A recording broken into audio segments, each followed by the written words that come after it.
What we do here is go back.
I guess.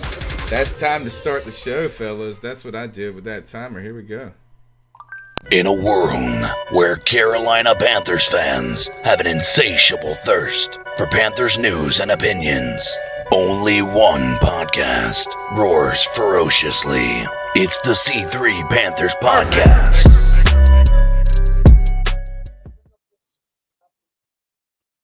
Like a Teddy Bridge over troubled waters, I will lay down like a Teddy Bridge over troubled waters.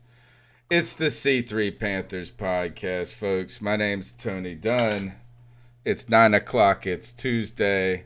Hopefully, our homies in the chat room will tell us that the microphones are check working. That's what I want to hear because I cannot handle any more bad news of 2020. Let's get this year over with, guys. Yes. Dude, I don't even know what to say. Tonight's show is a Teddy Bridge over troubled Carolina waters. And as you know, all we're going to do is talk about for the next 2 hours is how Colin Jones is no longer a Carolina Panther. No, Cam Newton's no longer a Panther.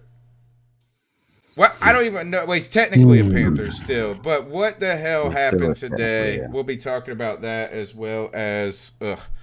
That's pretty much it. We did. I mean, really, what else is there to talk about? Oh, Teddy Bridgewater, Russell Okung, no more Trai Turner, Thomas Davis to the Redskins. There's a ton of football news to talk about on the C3 Panthers podcast. We want you to call into the show. The number's 252-228-5098. And I'm here to chop it up with our homeboys. Shout out to Cody Lashney. Ill at the moment and not just like a little cold. He's been struggling with something. So our thoughts and prayers to Cody Lashney will not be the same, but we bring in the fire. He instructed us to bring the fire. CK in the house. How are you, my friend? You know, living the dream. One of the questions on the last time we had a show. What kind of dream is this crap? What kind of dream is this? Listen, the only positive that has come out of this is I have internet, guys. I have internet. Yeah. And I've been using it, and I don't know if there's a point that it's too much use, but I'm getting there, and I'm gonna let you guys know where that is. But yeah, outside of that, it's shit. 2020 has been garbage. But anyway, yeah, go ahead. Yeah. The Bat Daddy, the Stat Daddy, also the man who just wants to know what's going on as well. Yeah. Same thing, man. Same kind of shit going on. 2020. Ready for it to be done, but it's difficult starting to show out and not following up Cody Lashney, but I'll kind of do something what he does just as an homage to him and talk to our great chat room that makes the show up. And we got people like Tim Tizzy and J-Dub and Sarah Taylor, Michael Jones, Kristen Spencer, all kinds of people in the chat room right now, Joey Esquivel, and they always make the show great for us. So I'm ready to talk football with y'all. It's been 2 weeks and it feels like forever. Yeah, what else can go wrong today is that not only did I return from Italy and what turned out to be the panic of the millennial, whatever, of 2020, this coronavirus stuff, the damn crap has followed me back to North Carolina. I'm 100, my family, safe, healthy. I was about to say, you were treading water there, man. It's you got to have people come through your window. It's not as bad as, I mean, as people will throw stones at me because they're gonna say that I'm making a problem worse because I'm not. I think this is mass hysteria, dude.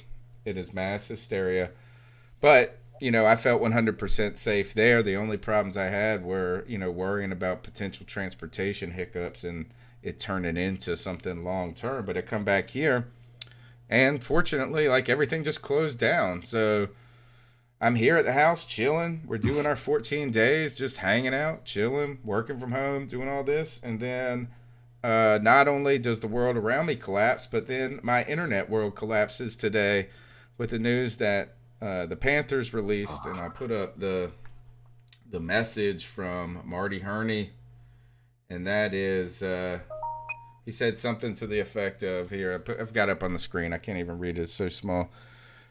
But that it was a pleasure, it was an honor, one of his greatest achievements, picking Cam Newton, but they have elected to let him go and seek a trade. So, as per normal, for the last 10 years, we have asked Cam Newton to do everything himself, including find his next team and a bargain. Marty Herney here. One of the distinct pleasures of my career was selecting Cam with the first pick of the 2011 draft. Every year, difficult decisions are made, and they're never easy. I've been working with Cam and his agent to find the best fit for him moving forward. He will always be a Carolina Panther in our heart. Guys, where were you when the news broke? I was stuck in my house. Driving my mail truck. About an hour and a half in my route. How did this make you feel, CK? Next question. I'm just kidding. No, it was definitely a little bit more emotionally impacting than I had. At first I'm sitting there thinking, "Oh, okay," but then I realized it's coming from the Panthers. They're saying this. I'll tell you where I was. I was in my. I was heading into work, but I had literally just ended a message. I guess. Communication with one of my buddies who's a Pats fan. And so what I ended up doing, and then I was sitting there, I was like, hey, it sucks, man. Brady's gone. He was like, oh, never give up hope. And I'm like, yeah, he's out of there, man. You guys might as well move on. And then that broke, and I'm like, oh my gosh. Oh God. And now we're here. Yep. All right. We missed last week, and if I asked you 2 weeks ago what you thought we would be talking about, I remember, right after I got to Italy and it became clear we weren't going to be able to line up, someone else broadcasting the show. It was just becoming too much of a time crunch. CK, you sent me a message that said, what a week to pick to take off with all this news. All the news being like this big blockbuster, well, what we see as a kind of a blockbuster, a big trade for us in Trai Turner leaving, Russell Okung. Who in the world would have thought 2 weeks later, after the parade that the Panthers have put on recently about Cam Newton and how he wouldn't be ready till later on, so the thought was they couldn't trade him and this and that. Who in the world would have foreseen 2 weeks later we're talking about Cam Newton no longer being a Panther? The last time he played in a Panther uniform, we were there, CK. The Tampa game, and the crowd booed him. What? So 2 weeks later, who thought we'd be talking about this? Now Teddy Bridgewater, the Teddy Graham. We traded Super Cam for Teddy Graham.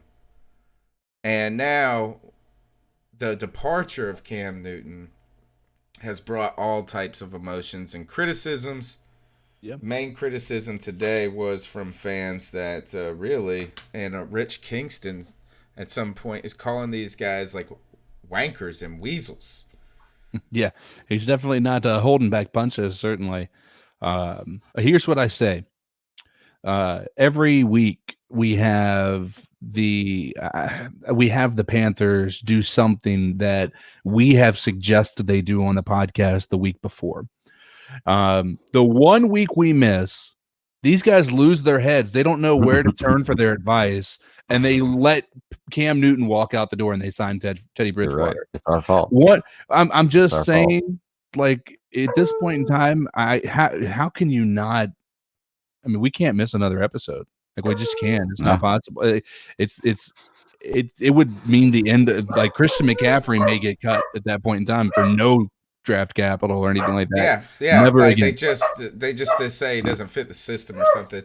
Joey Esquivel says this. He says, C3 Panthers podcast gone for a week, and during that week the entire world collapses. Yeah. And that kind of is that I was thinking about this, is that the people were so angry.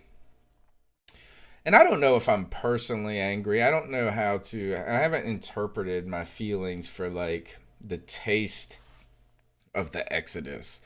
Right now, I'm just still up in my feelings that this is just like silly. And the reason I say silly is that we're not paying Teddy Bridgewater like he's going to be a real bridge. So for now, it sounds like the Panthers are just trying to keep it so that you have a roster, and people are saying tank, tank, tank, and I just don't really get the move. If you were thinking of tanking, just put Will Greer out there. But I think it comes down. Absolutely right. But it comes down to the contract negotiation a little bit too. Did you guys hear anything about Cam Newton and them trying to reach an extension before this happened? Yeah, but I feel like that's released by the Panthers in an effort to save face, right? Not to say that we just let him go for nothing. Like, we tried, he wanted to do this, and we were only willing to offer him a 2-year deal or something, whatever it was. And then they tried to put it on Jerry Buss, his agent, saying he wanted 5. Yeah. So was this disinformation, or did this backfire in Jerry Buss's face? Oh, this is terrible, man. Do y'all know the deal for Bridgewater? Yeah, 3 years, $60 million. 65. 3 years, $60 million, or 62 or something like that. Yeah, like can we get out of it after year 2. That's what we really need. Really, that's what you got to. I don't know the details of that. They won't announce those just yet. But if this is front loaded, that's a good thing. That means we're gonna pay. So say it's really 2 years, $40 million, and then the third year you can get out of it. It's really a 2-year, $40 million. It's probably like 2 years, $45 million. I bet. What it's going to end up being if they try to get at it after 1 year is it's going to be about $3 million less than we're paying Cam Newton. Would have paid Cam Newton for this year, and with the hit that the cap would take with Cam Newton, I think is about $3 million. They're probably working it out so he could be there for 1 year and pay about the same thing you paid Cam Newton, and then keep an option to have him again, which is just stupid. I don't know why you don't do that with Cam Newton. But I hate the way they handled this, man. We're going to get into that. Chat room popping off. Lee Andrew is with you, CK. He says, I don't even think Carolina offered 2, honestly. Michael Jones says, Cam got played. I bet it is his agent's fault. I just kept coming back. It's like, I feel like you could have just made him play on the deal he was at. Is that he could not sit out. I don't buy this. You could sit. He could afford to sit out. So I don't. They moved here's on. The thing is, yeah, but Joe Pearson tweeted earlier, and I responded to him, and he was talking about how it was a smart move for Carolina to do this because they were moving on from a quarterback that was, 1, injury prone, and 2, a quarterback that didn't want to play without an extension. Well, let me tell you something. Cam Newton has made it very, very clear he wants to play next year, and he knows he does not have an extension right now. So that is out the window. And if you want to talk about injury prone, Teddy Bridgewater is just as, if not more, injury prone than Cam Newton is. And only 2 years. So, younger. Well, I don't know if you could say just as injury prone, as I think this maybe more. He has an injury history, and it's a very that's all Cam Newton. He's had one severe injury, like where he almost lost his leg. People thought he would never play football again. So his comeback story, like when he broke it, like people were like throwing up on the field when they saw it.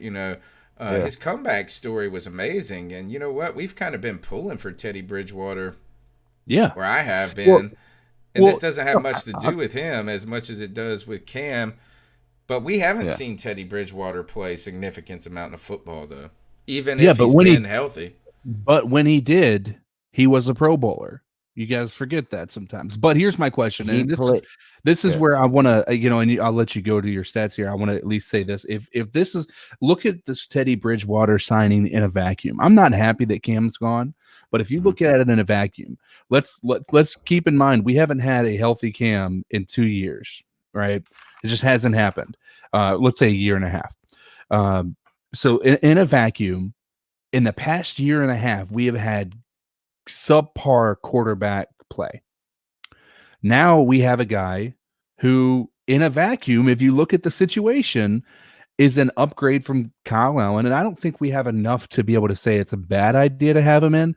Would we prefer Cam? Absolutely. If it was any other person other than Cam, then we might be more apt to be like, yeah, it's great signing, but it was Cam. And that's where we start to kind of feel like we were bamboozled a little bit, because I mean, the truth of the matter is this is not as bad of a deal as I thought. And from what I've heard about what they're doing, and this is what it looks like to me, with the signing of Trey Boston, it's a 3-year, $18 million deal with $9 million up front. Okay, that means over the last 2 years, it's only $4.5 million towards the cap. So that means it's front loaded, meaning that this year is not going to be where we're going to be going after a lot of the big free agents. If I'm not mistaken, Teddy Bridgewater is just very similar, where it's very much front loaded. What that means is next year, when we talk about the cap space, it is going to be much more beneficial for us pulling people in for the ability to be successful. So from what I'm seeing, there is a method to the madness if it didn't have to do with Cam Newton not being our quarterback. Yeah. And to kind of add to that, I do want to put out there that you're right. Teddy Bridgewater is a good signing. I like him as a quarterback, and his comeback story is great. But it does have to do with Cam. And when I compare him to Cam, it's just not a comparison for me. That's all there is to it. And you're not really saving money. You're not really changing as far as that. If you're trying to do a 1-year bridge, nothing's changing about that. And if you're going to sign him to tank him, then what's the point anyway? You might as well have just ran with Cam. But I do want to bring up the 1 year that you're talking about, the year that he was a Pro Bowler. Was that the year they went like 11-5 Minnesota? I can't remember. I just remember he was a Pro Bowler. I didn't really look at the stats. It had to have been that year because that was his best year. If he was a Pro Bowler that year and Minnesota went 11-5, he had 14 touchdowns and 9 interceptions that year. So that's his stats: 14 touchdowns, 9 interceptions in the only season of his 5-year career. He played 16 games. What year was that? I'll have to look it up real quick. It had to have been about 2013, 14. No, so he did all right. You know who he did okay with? Teddy Bridgewater, even though they didn't supposedly it wasn't fully behind him as his quarterback. North Turner was, remember, he was there, and they did okay that year that he had Teddy. Remember, because when he came to Carolina, Norv, they were talking about like how he kept referencing some of the things they did in Minnesota with Teddy Bridgewater. All right, yeah. So here's the thing about Teddy Bridgewater: Teddy is like at first a teddy bear. He's a Teddy Graham, and you got to know this: is Teddy Grahams were that snack when you were a kid. You were not excited that you got, but you still ate them. But you eat them. Yep. You know what I'm saying? Like, you'd be like, these Teddy Grahams. Even the cinnamon ones, you would eat a couple of them. You'd be like, oh, these are like even better than regular Teddy. But even after like 6, you were like, it's just Teddy Grahams. Yeah. Well, the other part to this too, Teddy Bridgewater. Mm-hmm. Cam Newton was like the Doritos. When you were the kid, you got the Doritos or the Cheetos, you know. But so this really doesn't have to do with Teddy Bridgewater. No. Or we have to we have to look at it. I think you're both right. Right? CK, on one side, if you look at the Bridgewater aspect, that's actually a pretty solid angle. It's the non-Cam angle that has us like shook as fuck, pissed as hell. Now, I'm not ready to go. I'm not ready. How do you guys did the Carolina Panthers do him dirty? Yes. 100%. Wasn't even like, that's no hesitation whatsoever. Yeah. Even people who have been online defending them doing this have even said, Joe Pearson even said it. He was like, he did the whole article about how it kind of made sense. And then he said, don't get me wrong. They did care that I don't like the way they handled the Cam. And it's just not, it's not classy at all for a guy who has given everything to this organization and has always been devoted to this organization and has openly said he wants to be here amidst everything that's been going on, knowing he could go anywhere else if he wanted to. I mean, he could be in such a bigger market and make so much more money. And he's chose to stay here and devote himself to being here. And we have just kind of slapped him in the face. And it's just wrong, in my opinion. I hate that's the worst part about this is the way they handled it. I saw a salesman. He's you see him on Twitter all the time. And he said, we damn paraded that. We acted like Ron Rivera was a war hero. And paraded him out and had this damn parades for him. And then Cam, we just kick out the back ass door. Yeah. It's terrible, man. Let's do this. Let's what is today's date? You want to Let's jump into the cat calls and see what these cats got to say? yeah, let's shame some people though. We have 14 thumbs up with 87 people watching currently. Let's 90 on my Come on, guys. Hey, Smash the thumbs up button. Real quick before we get into the cat calls, can I ask one topic I want to get y'all's opinion on, and that's where we think their mindset is going in the future. Like, from what they say, they have a plan. Okay, and I don't know if they're all in this plan, but I can't see the plan, so I had to kind of make a list and like try to draw things that I would pitch to free agents if I wanted them to come here. Because that's what we got to do. So I made a list. So if I was to talk to free agents, I would start and I would say, we have a small enough market, you won't get any national endorsements. We aren't offering big contracts. We aren't guaranteeing any starting jobs. We have one other Pro Bowler on the team. We've never had back-to-back winning seasons. We have a first-year college head coach and a first-year college offensive coordinator with a new offensive scheme, and we have a fairly new defensive scheme. And arguably a offensive coordinator that's never been an offensive coordinator, unless he was at like Old Dominion or some crap like that. You know what I'm saying? Like, not only is he new, he's new to the NFL and new at being the head of his job. Yeah. Well, and lastly, we plan on tanking. So to an NFL free agent, this is what I put out there for you. Give me something positive to go against that. Like, what can I tell NFL free agents positively? Other very than that? simple. About the I have a very simple answer right here. It's the same thing when I got my job. Is that when I got my job, I was the first person hired for that type of position in 25 years. Okay. Like, they don't come around. That's why people die in the chair where I work at. Mm-hmm. When I was in the negotiation with the vice president, first, I needed health insurance so bad. I needed a career. I would have done anything. I would have cage matched anybody for a job. She handed me the contract. She slid it across the table. And, they offer you a range based on your experience and qualifications and all of that. And she gave me the contract. She slid it across the table and she said, "We are prepared to offer you the minimum." I swear to God, those were her exact words. And I said, "Where do I sign, baby?" That's the only thing, man. That's the only thing, is that you're right, is that you are not. That sounds like the pitch line of the 2010.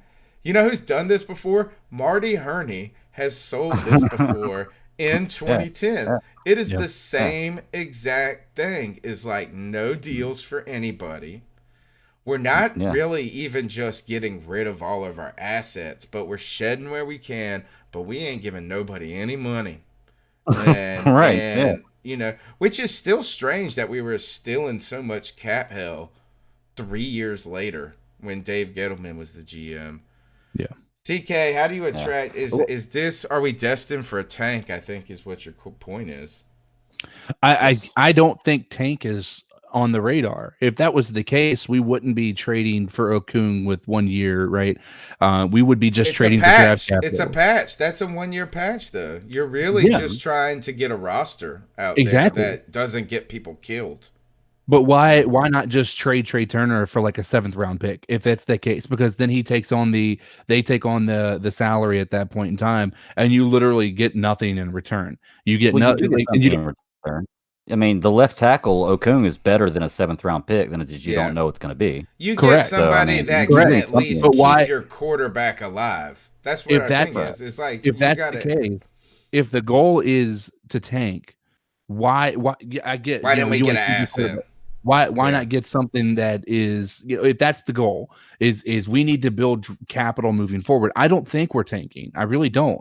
I think with the fact that we're bringing Trai back, we're bringing Teddy Bridgewater in. If we were tanking, we wouldn't be bringing in a veteran. We would literally be sticking with Will Grier and Kyle Allen. That's what we would be. I don't think so. I think this is if you did that, there really wouldn't need the CD. the CDC wouldn't have to shut Bank of America down. There just would be nobody in it. Yeah. So I mean, you do have to put a roster out there that is at least watchable. To a degree. And I will say that in the article I read today that was announcing, the first one I saw, I think Brad Dugan sent it to me about Teddy Bridgewater being in the situation and how it was talking about how Bridgewater was the perfect gap for the Panthers to shoot for a first-round quarterback next year, which implies he's better than that, right? No, he's maybe better than that, but so is Cam. Right, but he's not. But here's the deal, though: is I think that you are, and this is where CK's point I think has some merit to it, is that if it's a full-on tank, why do you bring in the guy from New Orleans that has experience with Joe Brady? Why don't you just bring in anybody at that? They were in a room together. They know the system. Bridgewater's familiar with the style of football that Joe Brady is probably going to be building his concepts upon, because people continue to reference the Saints connection there. So you have that. You bring in Okung. I will say, I'm glad that Trey Boston finally got paid by somebody. I'm not sure I'm glad we did it, but I will say we just traded. The face of our franchise was Cam Newton. Now it's Trey Boston, and that is one good-looking face to one ugly-ass face. No offense, Trey. You're a millionaire. Not. I think it's still. I think it's still Christian McCaffrey's team, man. I don't think it's Trey Boston is a very energetic and motivational leader. I feel like he does a lot to get the team riled up, if you will. But at this point, I'm glad we got him. I'm glad we shorted up. And I know you were talking about when we signed that no-name safety after we let go Colin. Like, I guess there's no room for Trey. I'm like, no, that was just Colin Jones's replacement. That's why he's a no-name guy. Dude, how about this? Is that what do you feel like? We got broke up. Colin Jones broke up with us. That's funny. Well, when you're talking about relationships, that really hurts. It's funny because you were just talking about Trey Boston. It reminded me of, like, you remember you said, I'm glad he got signed. I don't know if I'm glad he got signed by us. It's kind of like that girl that's in high school, and I'm glad she found somebody. I just wish it wasn't my brother type deal, I was thinking about that today. I was thinking about something similar to that. You just see Joe Sherbert. What's the guy's name from the Browns? Scobert, something like that. Yeah, Scobert, linebacker. The guy that we were talking about, linebacker. Mm-hmm. So he was courted. This guy was courted by the Browns, right? His own team trying to sign him back. The Bengals went after him heavy. The Panthers supposedly threw their name in the hat, but Jacksonville won the bidding, as nobody as like they just weren't going to be able to pay. Like, they outpaid him. He got a big deal at Jacksonville. I was thinking about this. Is like, imagine kind of like going to a party as a dude, and the first time in your whole life, like, all your game was like at top, like on fleek, as the people used to say. And like the girls were just all over you. You were the centerpiece. Like, you had never been the centerpiece of attention in your entire life. Girls just throwing that mess at you. And then them bitches are all busted as hell, like the Jacksonville Jaguars, the Bengals, the Browns, the Panthers. You've been courted by it felt good. Most NFL players care about money more than winning. Just saying, they care about money more than winning. I had a friend that used to say, I don't know if you guys ever watched the Food Network, but there's these two shows. Giada, who is the Italian lady that everybody loves. And then there's this other girl, and they used to have their shows back to back, and her name was, she's an older, middle-aged woman. Her name was Barefoot Contessa. And my friend used to always say, you're at the club, and you think you go home with Giada, and you wake up with Barefoot Contessa. Oh, man, that's crazy. That's how I feel right now. If you're talking about crazy free agent moves, man, crazy stuff in the NFL, how about DeAndre Hopkins to the Cardinals? Dude, Phillip Rivers to the Colts. Tom Brady to the Bucs. Oh, so much. We got so much to talk about. Let's Yeah. hold off on those topics, though. Let's jump into the cat calls. The number's 252-228-5098. You're listening to the C3 Panthers podcast. Going kind of old school. I got to play it through my phone since everything is broke today, including the Panthers. So we're kind of pumping it old school style. Hopefully this all works well. Let's see what you guys got. This is G-Baby out in Utah. I'm letting you guys know right now, this might be the last time you guys hear from me because I am officially not a Carolina Panthers fan anymore. You can't hear that. I put this on my son's fucking life. I'm done with the fucking Panthers. Every move we've made does not make fucking no sense. None. It makes no fucking sense. And now I'm reading we're allowing Cam Newton to seek a trade, and we have very strong interest in Teddy Bridgewater. Bro, I'm fucking done. This franchise is dead. Yeah, David Tepper has completely ruined this fucking organization, bro. This shit don't make fucking sense. It don't make sense. I don't want no Lawrence. I don't want no Fields. I want Cameron Stroud fucking Newton. He sounds happy. That's all I fucking want. The least this fucker can do is allow Carolina Panther fans, the real Carolina Panther fans, to allow us to see Cam Newton one last year. I'm loving the passion. One last year. Gee, baby. Oh my gosh. This is a fucking disgrace. A fucking disgrace. That we are doing this to this man. This nigga in Carolina, man. What the fuck? Let it out, G baby. Oh, I hope you're safe in Italy. Yeah. You dumbass. You fucking decided to go to fucking Italy. You're not a dumbass. That was a dumbass move, bro. I hope you're still not over there, G. Oh, man. This is bullshit. Tepper, fix this shit. Can we? This is bullshit. I'm out. I'm done with Carolina. Anything Carolina I have. If it's not a Legends jersey, it can get thrown in the fucking trash. I'm out. Oh yeah, G baby. There's two more from him, by the way. Oh my gosh. We'll come back to so I can read. I can read the transcript a little bit, like, and then if I skip the disc call and go to his next one. This is 11:26 a.m. He left this morning. The first line it translates: "Any families of kids listening to this show?" I can't wait to hear. Let's just skip to that one. Let's see what this one's got.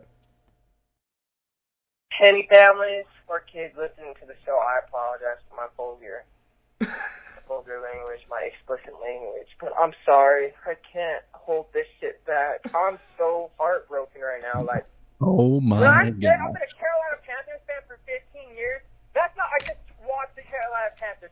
I live, breathe, and shit Carolina. And what we have done is disgrace.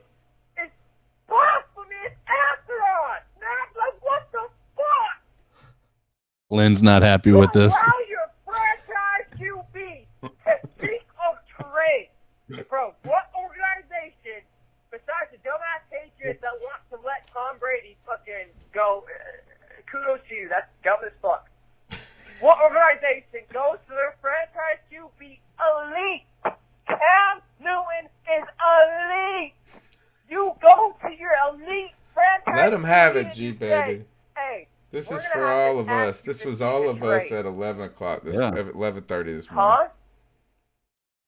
I mean, you allow the boy to secret trade. Who's gonna play the position? You gonna sign Teddy Bridgewater? Yes, yes, they are. Somebody sign Yeah, Kyle yes, the they fuck are. Allen. We still have Will Grier. This is how I know David Tepper does know the fuck he's doing. Will Grier was David Tepper's guy, you guys. That was his man. And look how that turned out. Third round draft pick on fucking Will Grier. Look how that fucking turned out. We had James Bradbury 4 years ago years ago. We're not developing him. We let him go to dying. I think this is important.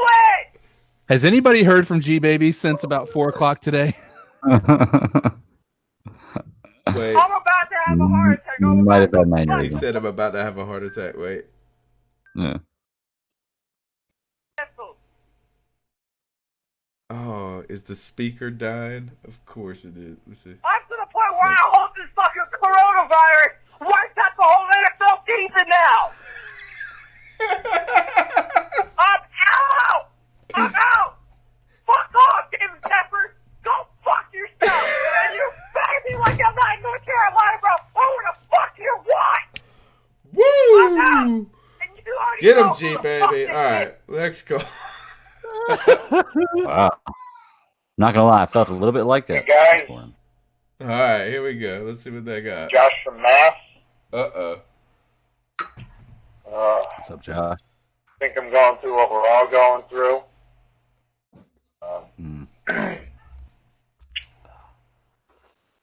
Feels like there's been a lot of betrayal by the organization, like just straight lying. You know, I mean, some of us saw it coming, some of us didn't want to believe it.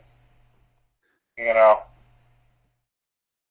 I mean, as bad as the Cam situation makes a lot of us feel, I think my feel on this is that Tepper is turning into or is a Jerry Jones type of owner, which to me is scary because the Cowboys ain't shit and haven't been shit in a long time. You know, and you look at Coach Rule, you bring him in and you say, well, that's the type of coach you're going to give the full reins to as far as personnel, etc. And that ain't the way it's been so far because, you know, we've let go of too many. No, but we I don't know that one. well, at least Colin Jones is gone, but no, I'll never be mad at Cam over any of it because obviously he wants to stay. He wants to be here for us. He wants to be there for us. He wants to stay. And the organization just ain't having it apparently. So if anybody's questioning us being in tank mode, guess what? You know, all I got to say is wherever Cam lands, I'll quietly root for him to get what he never got here, and that's a team to build around him and give him the opportunity. A team that'll do things the right way when it comes to structuring your football team. As long as he doesn't go to New England, man, I swear to fucking God, if he goes to New England, and I gotta listen to all these fucking mugs who talk shit on him for years, start riding his fucking dick, man, I'm gonna lump up some Patriots fans. I swear to Jesus. I swear to fucking Jesus. Well, guys, I'm sure we all know what's going to be going on in the chat tonight, so I'll see you all in there, and hopefully we can get through it, Panthers fam. Keep pounding, I guess. All right. Maybe we're going to trade that off, too. How about this? I feel like Josh from Mass is more towards the G Baby spectrum usually. You know, usually he's coming at it like, bam! But you could hear the hardship of the moment. The feeling of true betrayal, I felt like, you know, Hey, I want to say real quick this call. I know Lee Andrews was talking in the chat earlier that New England and the Chargers have both requested Cam Newton's medical records. And Tony, I know me and you've been saying for a while. I think CK, you were even on this too about him going to New England. Bill Belichick loves Cam Newton. So, well, I'm starting to backtrack on that thought. I think that makes sense to a degree, but I also I think that if you look at historically the type of passers that Bill Belichick wants, he is not somebody who wants a mobile quarterback. Even when look at his backup quarterbacks, I mean Jimmy Garoppolo, all of those. I mean, they've always been pocket passers, which is why I'm telling you, I would not be surprised if they make a move for Jameis Winston. They're not going to pay him what he wants to be paid. But problem is, right now, the market is very slim for him now. With Cam Newton on the block, the market for Jameis Winston is much smaller. And so he is very likely, if he doesn't accept a smaller contract, he's going to be playing as a backup somewhere. It's going to be a lot easier to take Jameis Winston seriously now that he's not squinting all the time. Yeah. with that LASIK. You have to wonder what that does for him. Look, my kid played baseball, and my son he's got it up in the brains. You know what I'm saying? He ain't going to be no athlete in the long term. And not that he's bad at anything. He's just not like terribly into a lot of it. So, but he liked baseball, and he got up into this baseball league where, you know, the bases are getting bigger. It was the Babe Ruth League. You know, kids are pitching. You know, you're starting to get these kids zinging it in there and stuff like that. And he was playing outfield all the time. And at times he looked uncomfortable. You know what? We've found out the kid was damn nearsighted. And I always wondered. I was like, man, you were really pretty decent at baseball. Like, he hit pretty well. He would field all right. But I was like, man, you were doing it half blind, homie. Like, he couldn't see crap after, like, 10 feet. You almost wonder, will Jameis Winston, will his play actually improve? I know that's a weird thing, but I heard Roman Harper say that New England, he wouldn't be surprised if that somehow they finagled a way to get to Tua. I don't know. I mean, it's possible. They are actually one of the lowest cap spaces in the league right now, but I want to point out this because J-Dub, I think, has a pretty good point in the question that I was asking. Would you be mad if we got a first rounder out of this? You know, be it from the past. But we're not even going to get a fifth rounder out of this. Well, at the rate that we're talking about, you're right. But from what I hear, and the Bears are still interested, from my understanding too. Why couldn't we have dealt him 2 weeks ago then for a second this year and a third next year if you couldn't get anything? We're about to lose Cam Newton with nothing. Don't try to tell me that we're doing him a favor by letting him pick his team. Bullshit, this and that. We're going to cut him. He's going to get to pick his own team. Tony, do you know why they couldn't do it 2 weeks ago? Because they were lying to us. I don't care. Anybody tries to twist it. They were lying to us. They were telling us what we wanted to hear to keep us quiet, but they were lying to us. But why they couldn't never they have had gotten plans something? to It's the same thing that CK's talking about with the Okung deal. Is like, all right, we get it. We're not trying to really get better with this for any significant length of time, but we're not accumulating any assets. And I swear to God, I'm going to throw up if I hear one more person talking about how if we sign another free agent, we're going to lose a comp pick. I'm going to throw the fuck up because we have to sign like 12 people, assholes. There is no way. The Panthers don't even have enough. Yeah, the Panthers don't even have enough people to fill out a roster. Let alone we don't have 20. We don't have 22 starters. We don't have that. We are going to be signing more than one more free agent, folks. We're going to be signing like 5 free agents and hoping 3 guys from the draft can play. And that's exactly why this. Look, we were in a huge group chat today, talking about stuff with the Panthers. That's exactly why these numbers people are putting out there about $153 and $141 million in cap space next year. Oh no, is not but you don't got to worry about it. Yeah, we've got to sign 23 players this year. Yeah, but you're going to be signing them all to league minimums, dude. You're not going to be really signing. Okay, well look, here you go.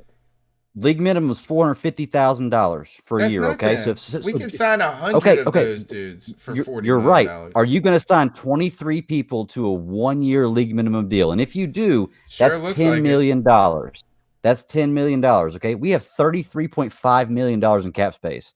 There is no way, even if we sign 23 players to a 1-year league minimum deal, which will not happen, there's no way we're getting to $141 million next year in the cap. Even if you take out Ryan Khalil, which gives you 15, you'll shed a lot of contracts, and maybe that I bet, yeah, is also including what they expect the cap to expand to.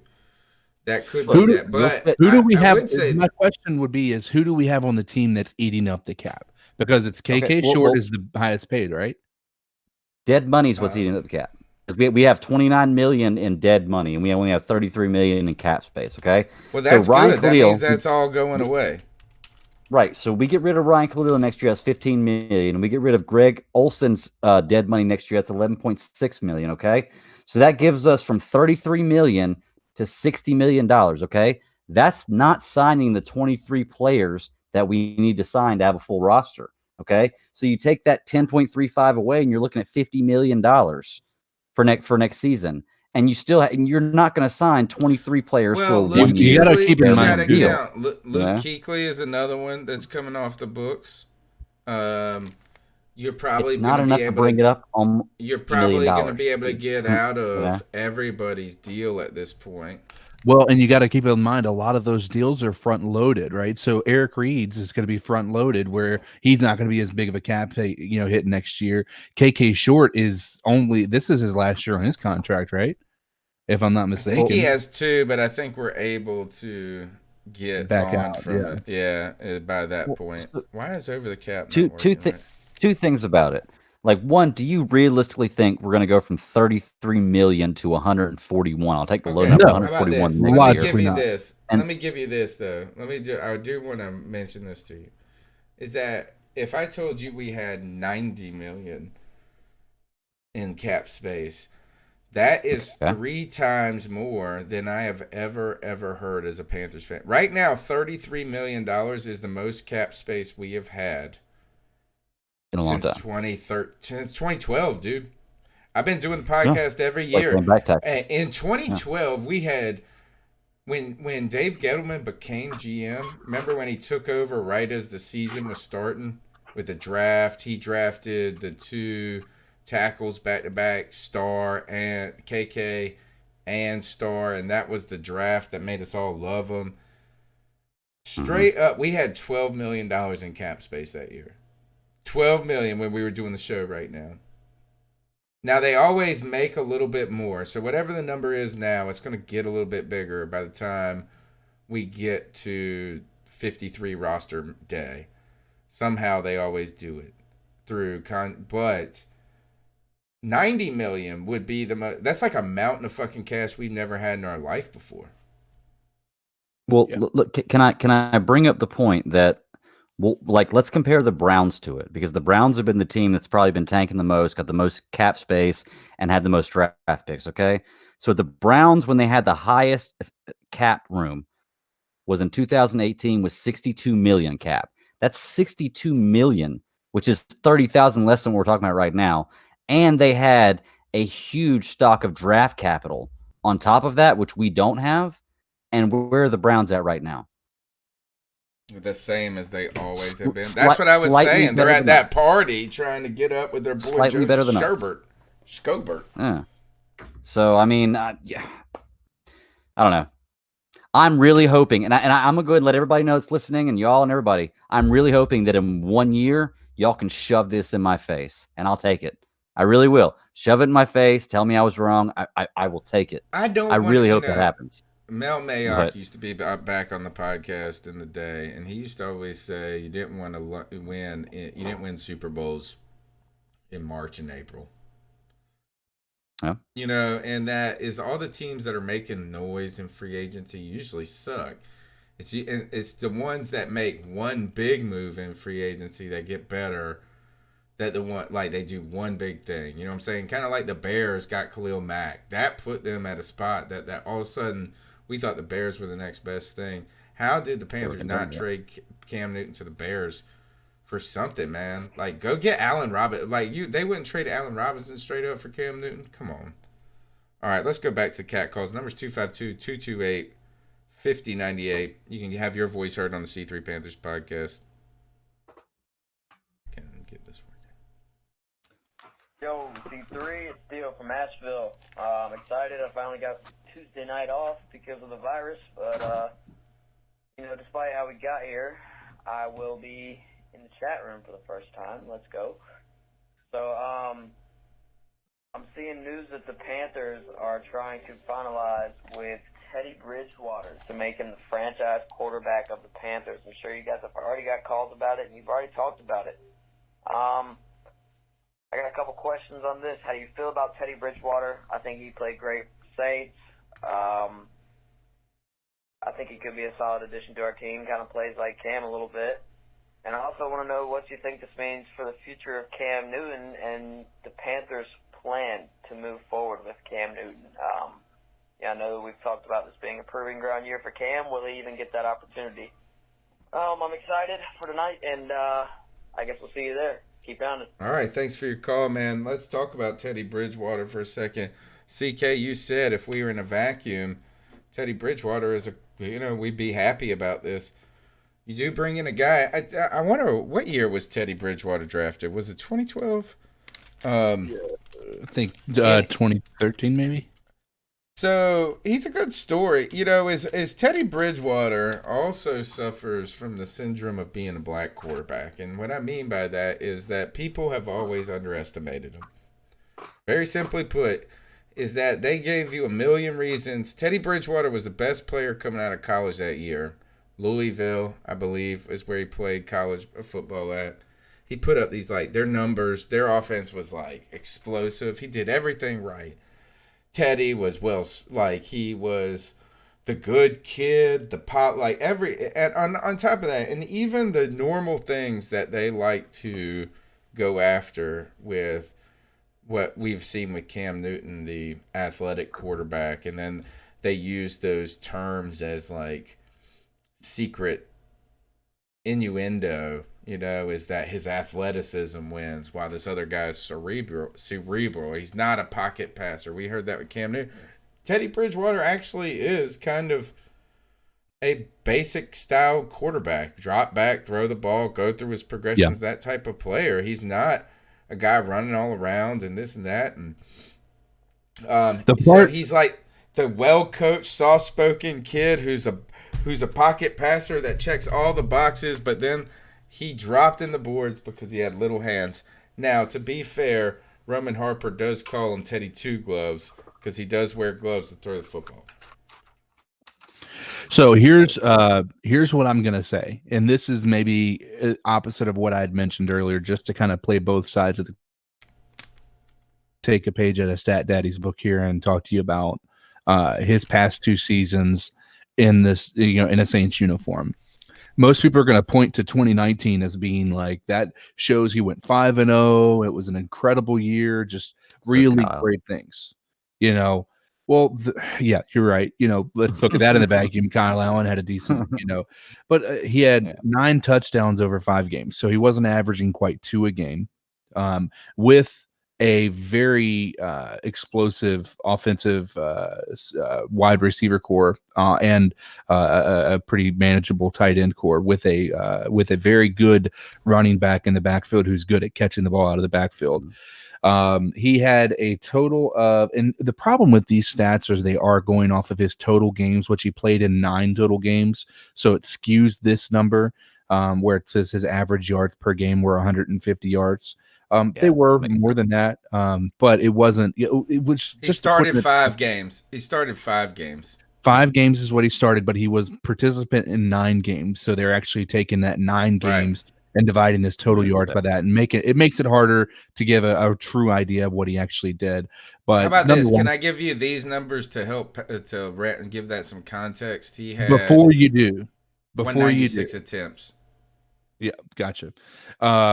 Before we go anywhere else, the hard part that I wanted people to take a hard look at is we signed him. Most people would probably say because of his history with Joe Brady. Well, if you want to go that route, let's look at 2018 when Joe Brady was with the Saints and Teddy Bridgewater only played in 1 game as a starter, and we beat him with Kyle Allen at the helm. Yeah. And he did not look good. It did not look good at all, and it was actually pretty bad. So it was his first game started though in True. 2 years. True, but he also was going against our backups. For the most. Well, let me rephrase. Because it was like the last game of the Yeah, season when it last didn't game matter. we didn't have as many people. I mean, we were playing hard. Don't get me wrong, but Our it whole was just team not was very good. backups that year. Mm-hmm. Well, they also let us win that game to screw up our draft position. Yeah, there's no reason to let us win that game otherwise, because we went from like 9th to 17th or something like that, based on that win. So I guarantee you they wanted us to win that game because it didn't affect them at all, and it's really messed our draft position up. Jerks, dude, jerks. Yeah. Oh, hey, I got a question for you then, because you're talking about Teddy Bridgewater. Oh, were you done, CK? I'm sorry, I don't mean. Yeah, that's it. Anyway, Okay. that's all I was gonna say. Can I add to the? I do want to finish out the stats though.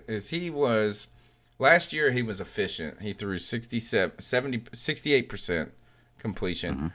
While he only did start 5 games, he had 196 attempts. So he's 133 for 196.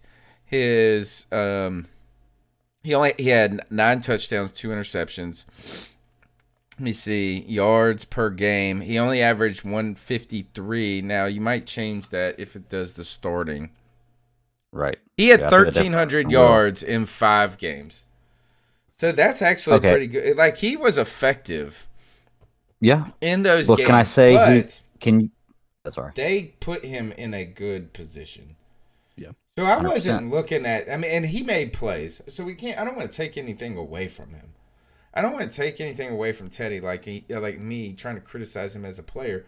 But the Saints defense was better than we've ever seen it last year.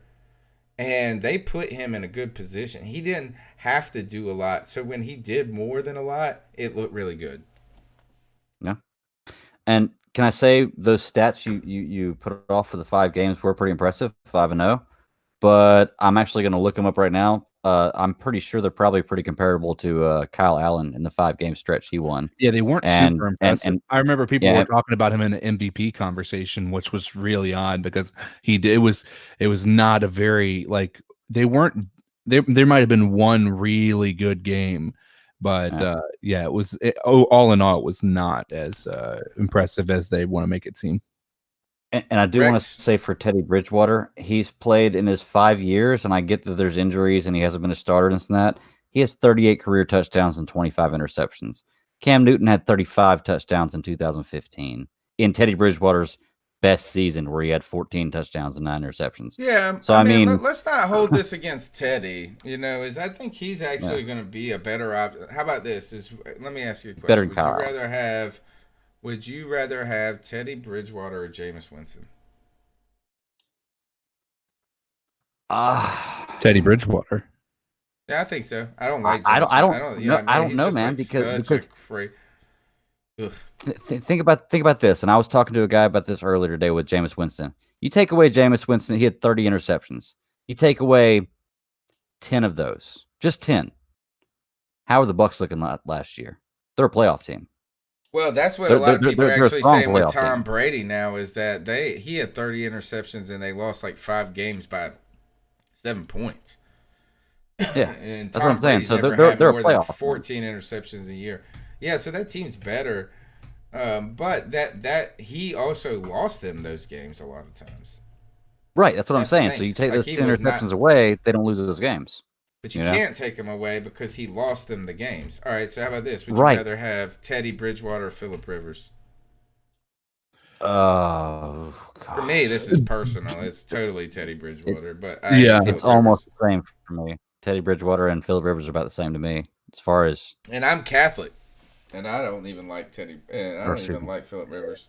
Hey, Greg, you might want to dip out and jump back in. Your video stream has been frozen and stuff for a minute. So, all right, you're now, you're great. All right. Would you rather have Phillip Rivers or Teddy Bridgewater? I think it's Teddy. I mean, especially if he can prove himself. I mean, to be fair, we got Teddy for a cheaper price than Indy got Phillip for 1 year. So, I mean, if you look at the average over 3 years. Yeah. usually Teddy it's my audio that cuts out, Bridgewater not my video. or Teddy Bridgewater or Eli Manning. I mean, that's easy. Oh God, Teddy Bridgewater. Yeah. How about Teddy Bridgewater or Andy Dalton? They're pretty comparable quarterbacks if you look at stats. To be truly honest with you, Andy Dalton has just been marred by injury as well. You know, it's kind of funny they have a similar situation. His problem has always been I feel like they haven't really provided him anything other than AJ Green. They tried with Joe Mixon and Boyd's pretty good. Ross and whatnot, but yeah, I mean, all in all, I don't think he was put in a very good spot. I think he did a really good job there for the first 5 to 6 seasons of his career, but he did not even a really good job. He did an okay job. Great job. Part of this is for me is that I just have personal opinions, like I have personal affinities, and whatever the opposite of affinity is for people. And so like I've always loved Cam, hated Dalton. Why do I hate Dalton? Is because I had to listen for 2 years. People tried to tell me Andy Dalton was better than fucking Cam Newton, and I was like, yo, dumbest fuckers I've ever seen. I was gonna pull out my G-Baby spirit animal on those mugs every time, right? And so I don't like Andy Dalton. It has nothing to do with Andy Dalton. It has to do with people that liked Andy Dalton. And at the same time, like I've always liked Teddy Bridgewater, and kind of cheered for him even when he was in Minnesota and was just being okay and average. And by the way, Bridgewater never had to be. He was put out there a rookie, and he did a lot of good things as a rookie. Remember, that was like when he handed off the ball to AP, and they just like he got 1,600 yards that year or something like. Yeah, he didn't even need it. Yeah, Bridgewater didn't even need to do a thing. Like, but he was manageable as a rookie. It wasn't great. I'm like I said, in a vacuum, I'm happy about it. The problem is we can't look at this in a vacuum. This is always going to be the guy who replaced Cam Newton. It's always going to be he's thrown into a crappy situation. As much as it may seem like it's familiar, and one of the justifications I've heard, and this is something we haven't brought up, is because of his history with Joe Brady. Joe Brady ran a simplified version of the New Orleans Saints offense when he went to LSU, which means that he can now basically go and have Teddy Bridgewater seamlessly understand what he's going to be doing.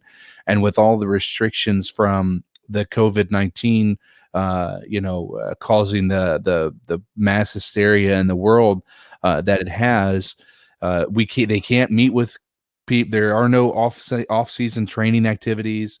There is nothing going on right now. And I guess the value for Teddy Bridgewater being a part of this is Teddy Bridgewater will know that offense better than Cam Newton has an opportunity to. They better let them. You know what is? They better let those. We need to adjust the rules this year, right? And play the way the game's being played. We need to put some sort of adjustment on the rules that allows teams to catch back up. And that they should be allowed what do you mean? To do.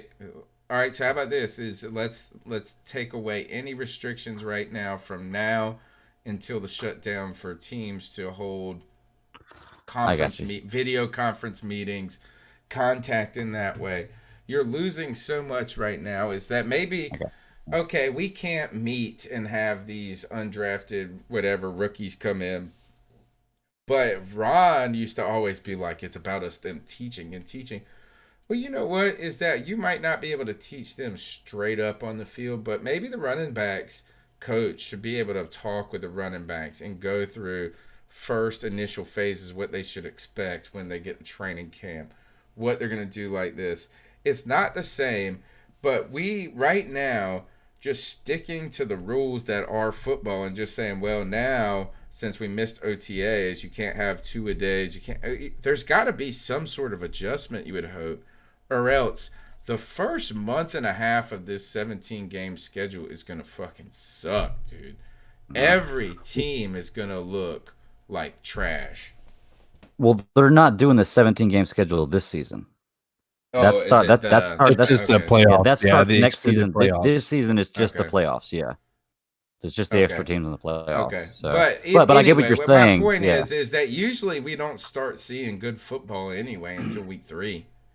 Right. All the teams look rusty in some form or capacity. You'll hear this is that defenses are ahead of offenses early on, and then offenses catch up as they start to click and get this. Mm-hmm.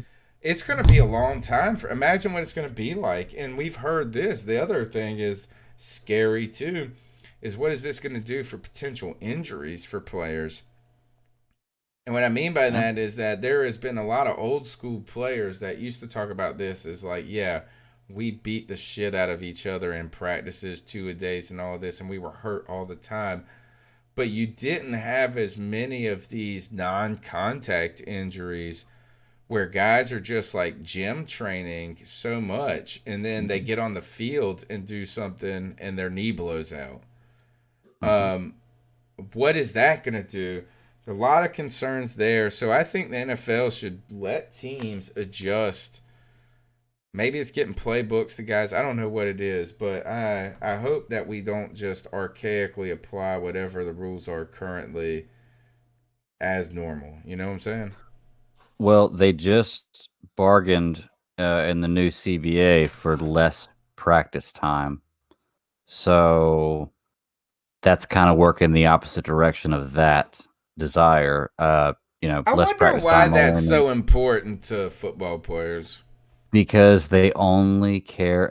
Excuse me, not all of them. The majority of the NFL only cares about money. Do you realize the base NFL salary for 1 year is $50,000 more than the president makes a year? Well, the Like, president's not that's supposed to the make a base- lot of money. I get that, but I'm just saying, as far as importance goes, that's the base salary for the NFL. It's $50,000 What more I'm than the just saying president is makes. I would The think I majority would of players want only them. care about the money. Yeah, okay. All right, let's go to the next call. The number's 252-228-5098. What's up, fellas? This is Joe from Oregon. Haven't called in since the season went down. But I've been checking in, been in the chat room, loving it. Appreciate y'all watching every Tuesday. Appreciate you, man. But today is the day. Carolina has fucked up. Tepper fucked up. I just can't believe that it's happening this way. The sloppiness. That's the way. Just to come out with that statement and Cam Newton just the rebuttal so quick, and then to have other Panther players comment and say, "Oh, sounds familiar." Trai Turner commented. It's just amazing, and it's just terrible. It's a terrible look. I mean, I'm kind of confused because Matt Rule was like gushing and all this stuff about Cam Newton, and if you knew that wasn't the case, you didn't have to do that. And Matt Rule seemed like a respectable guy, but now you got to question him. Like, was he lying? Like, what was the point of doing all that if they weren't going to keep him? I just figured it out. And it's not the fact that they aren't keeping him; it's just the way that they're doing it. They went about it just so sloppy. So, yeah, I'm gonna be leaving this franchise. Wherever Cam goes, I'm going. Still gonna check in with y'all though. But this is just crazy. I agree. Can't wait to watch y'all today. Later. I just figured it out. What is it? So, we continue to ask, why is Marty Hurney still part of the organization? Right? We said, That's the why last don't you piece. bring in like a GM and a coach together, one man, one unit, one vision, turning the new leaf.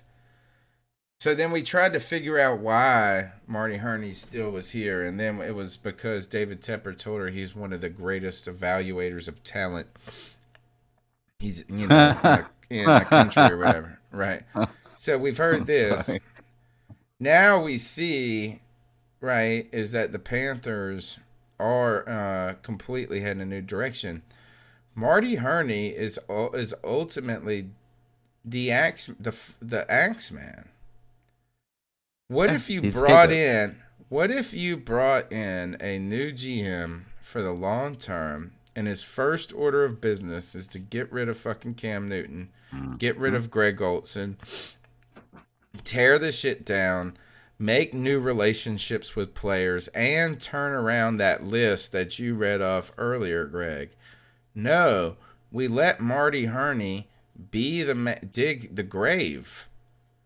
He's digging this grave for all of these people, and it just turns out he's the last one to be put down. Yeah. If that's true, then David Tepper and Matt Rule are the greatest supervillains ever because they executed this plan to perfection, making a lot of people believe what they were saying was true and going through this. And that's a very, very valid explanation right there. I think you're onto something, man. I really do. I think that might be exactly what it is. We'll find out the day after the draft, I'll tell you. Yeah. Well, I mean, you don't want the fingerprints of this to be on the guy that needs to then go court the next era of Panthers. So let me ask this then. Do you feel as though now that this done, the dirty work at this point, some might say, once Cam Newton is traded, all of that is done. Is he gone before the draft? Or is he gone after the draft? No, he can't. It's after. It's after. And the question is is now that we are talking about the greatest supervillains of all time, that would make Tepper is Lex Luthor. That's exactly what I compare him to. Right? That's exactly what I compare him to. Same example. All right. And it's Super Cam. Holy shit. I'm onto it. All right, I figured it out. But on top of that is it's got to be after the draft. And my last question in the evilest genius plan of ever is there one other casualty before? There's only one guy left to cut. I know. I know. Is that not like And you know what? Quite honestly, I hope for his sake. I really do at this point, and I'm saying it right now. I may change my mind later. I hope for Christian McCaffrey's sake that he gets somewhere where they can utilize him and they will take care of him. Because as it looks right now in this organization, that's not going to happen. So I wish the best for him.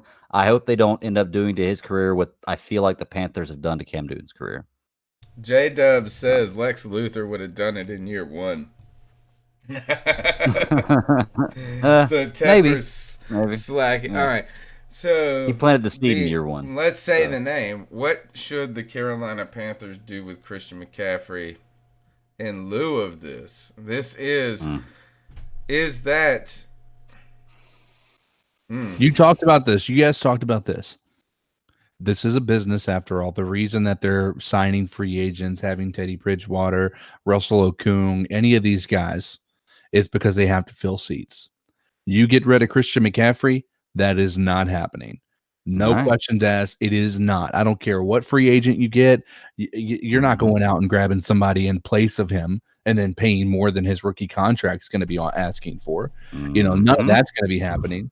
So you do not. He is, at this point, as some people might say, he is untouchable. He is not moving. He and DJ Moore are the most untouchable people on this team right now. But why DJ Moore? They just traded DeAndre Hopkins. They just traded DeAndre for David Hopkins. Johnson. For David Johnson. So I guess, is he as untouchable as you say? Could you and should you move him for a boatload of assets? Right? If you can move him and move up. What's a boatload at this point? Yeah, I'd say you got to define what the assets are. I mean, if you're talking about a player like not worth it. No, it's got to be a first rounder this year, a first and third this year, and like a second. Nah, nobody's gonna give that. Third next year, you know. Right. How much did Khalil Mack warrant? He got a boat. Like they said. Yeah, look what Stephon Diggs just. Look what Stephon Diggs just warranted. Stephon Diggs just warranted a first, a third, a fourth next year, and a second next year. Yeah, exactly. Also, and they were like picking 28th anyway, though. Right, so but I still wouldn't put anybody like them above Christian McCaffrey. All right, so then we would be trading for back, right? And then the other maybe it's to get Okudu, whatever his name. But here, what about this? Someone said to me at where I work at, and he said, you can quote me on this. His name is Stewart. Stewart said that we should come out right now and sign Christian McCaffrey to a blockbuster deal. The biggest deal. Like you know what I'm saying? Something that makes him the dude. With the idea of this is that, okay, you're going to tell me it's not wise to pay a running back big time money. But what if we view Christian McCaffrey as a running back for 2 years and for the last 3 years of the contract as a slot receiver who's going to get And you can money do that. like that? That's the And beauty that way of a you player just like Christian basically McCaffrey. it's like you say beat ass for 2 years and then become Julian Edelman. With still the option to run if you wanted to. And then when you Yeah. start thinking of it as a receiver contract in those years, also 3 years down the road, the inflation at that point, you're not even going to be able to get like some crappy dude, you know what I'm saying, at this point, like a Brenton Burson for that price that down the road. Not that, but you know what I'm saying? Like, I don't know. To me, that's the one reason that I say that signing Christian McCaffrey should not be seen entirely as just signing as a running back. And I think even more so than a Le'Veon Bell, I think more so than any running back I've ever seen, except for Marshall Faulk. I think they could have done this with Marshall Faulk back in the day. And that's just, you know what, is that we used to call you a running back, but we're just going to play you as a slot receiver all day now, and you're just going to eat mugs alive. Well, I mean, when you're catching 30 passes less than the wide receiver who just broke the record for passes in a season, yeah, I would say you beat 90% of the wide receivers in the NFL as far as receptions go, and honestly, yards too. So, I mean, yeah, I 100% agree. Christian McCaffrey, man, he's a special monster. And Tony, I can tell you right now, you just put that thought out there. I can almost guarantee you that in the next week or two, there's going to be a report in the Charlotte Observer saying almost the exact same thing. So What? it's going to happen. He's a monster. I think that the Carolina should sign him to a wide receiver, and watch somebody's gonna be like, "Oh, I have a great idea. Let's sign him to a deal where he's a running back for the first 2 years." Watch, it's gonna happen. Charlotte Observer. Make sure you quote Stewart. Stewart wants credit for that. Yeah. I do think this is that. What would Lex Luthor do right now as the world is turning against him? As David said, right? What would be the only thing right now, the news that could come out that would make you feel not shitty about the way Panthers are treating their players? And that would be a mega extension for Christian McCaffrey. But you would hear this is, there goes Marty Herney overpaying them running backs. Yeah. Hey, he's out the door. It doesn't matter. Let him do this. So here's the part of it, right? This goes right to what you're saying. He's going to make that deal, and then now all of a sudden, he's out the door. He's out the door, and it's on Herney. It's on Herney. Yep. Herney did it. Dude, I you know what is that? If they're smart, Greg, that's the story they steal from the show. I agree. That's the story. I agree. There we go. 100%. All right, that needs to get out there. Yep. Hi, what's up? C3 family. It's Carl D. How are y'all today? This is Carl D. I like to say what up to my friends, the Professor Tony, Cody,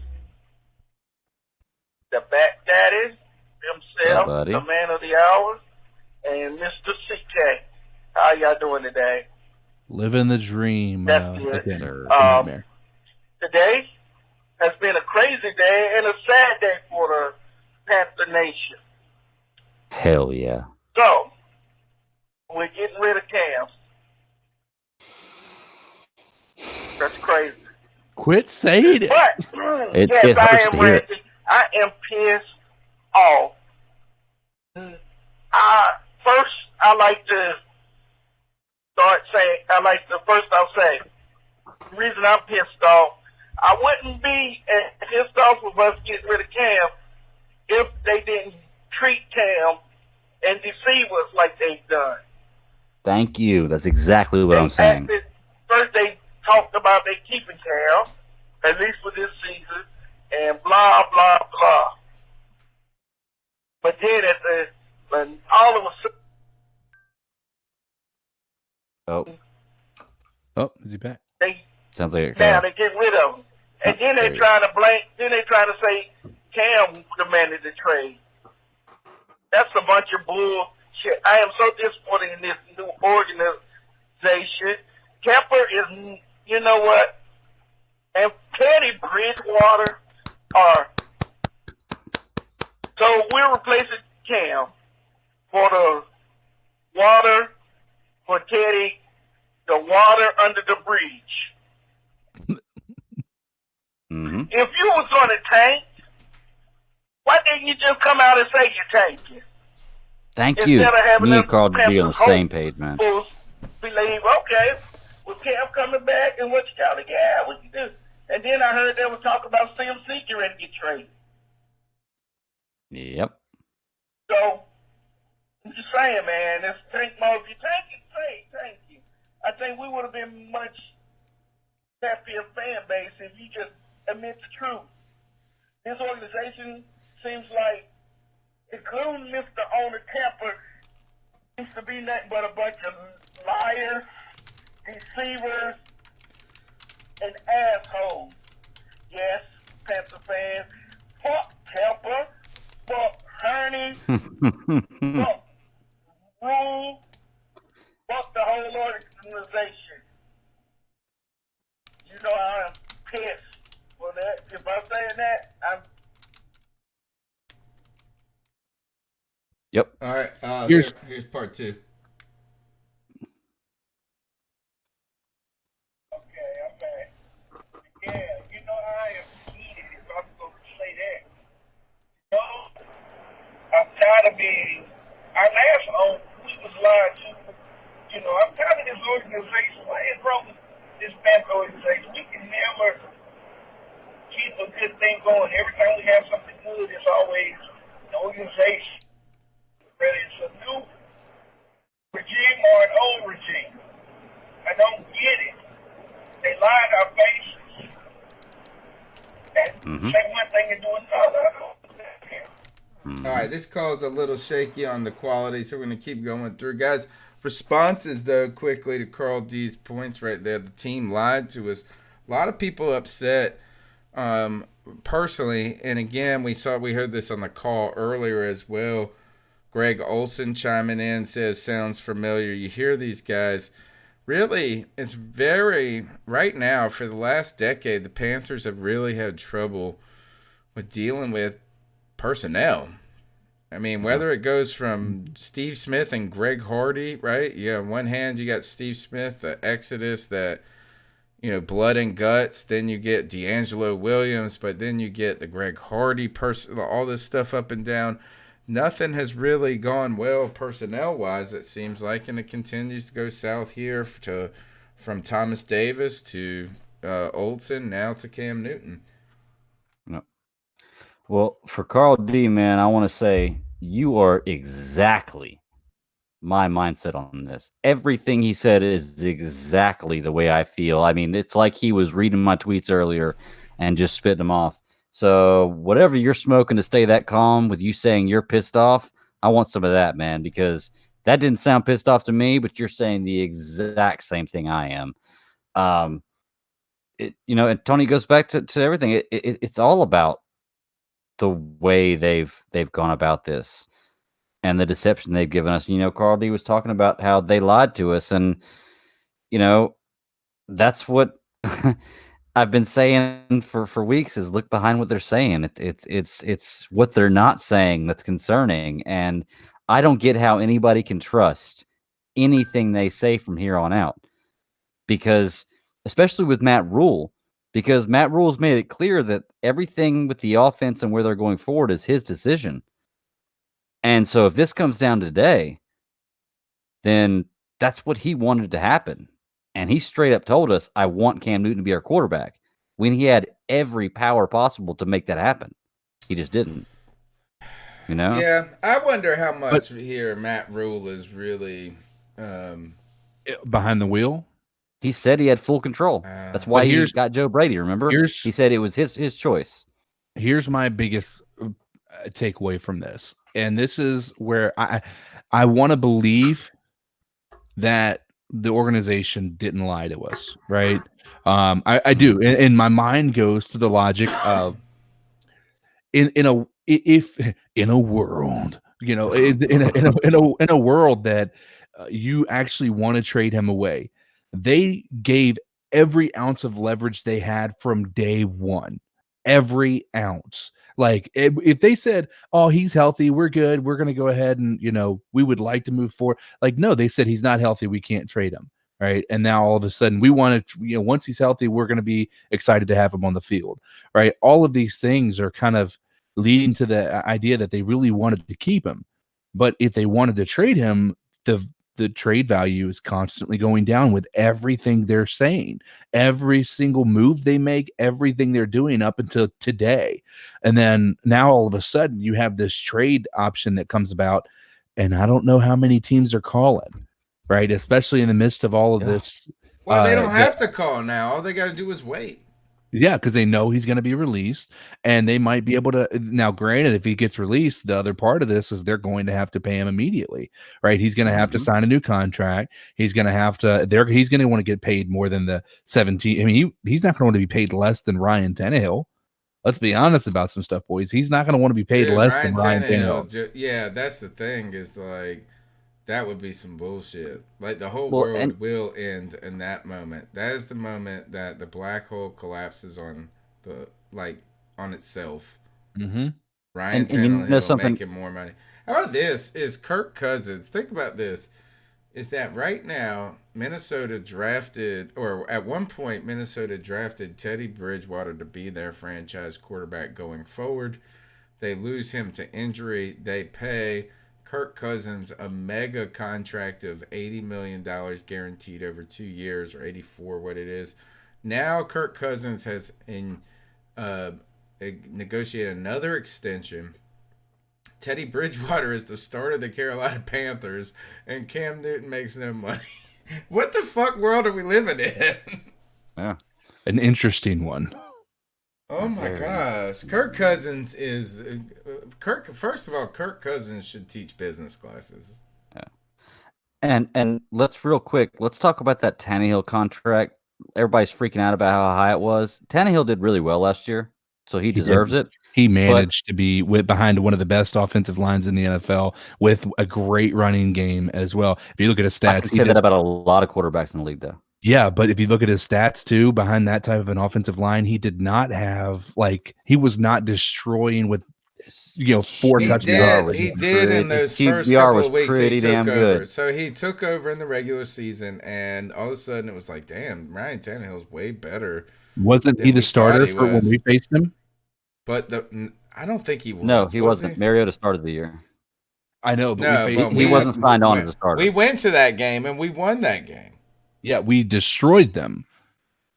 He had a good regular season, but here is the thing: he threw 18 yards in the last 4 games of the season.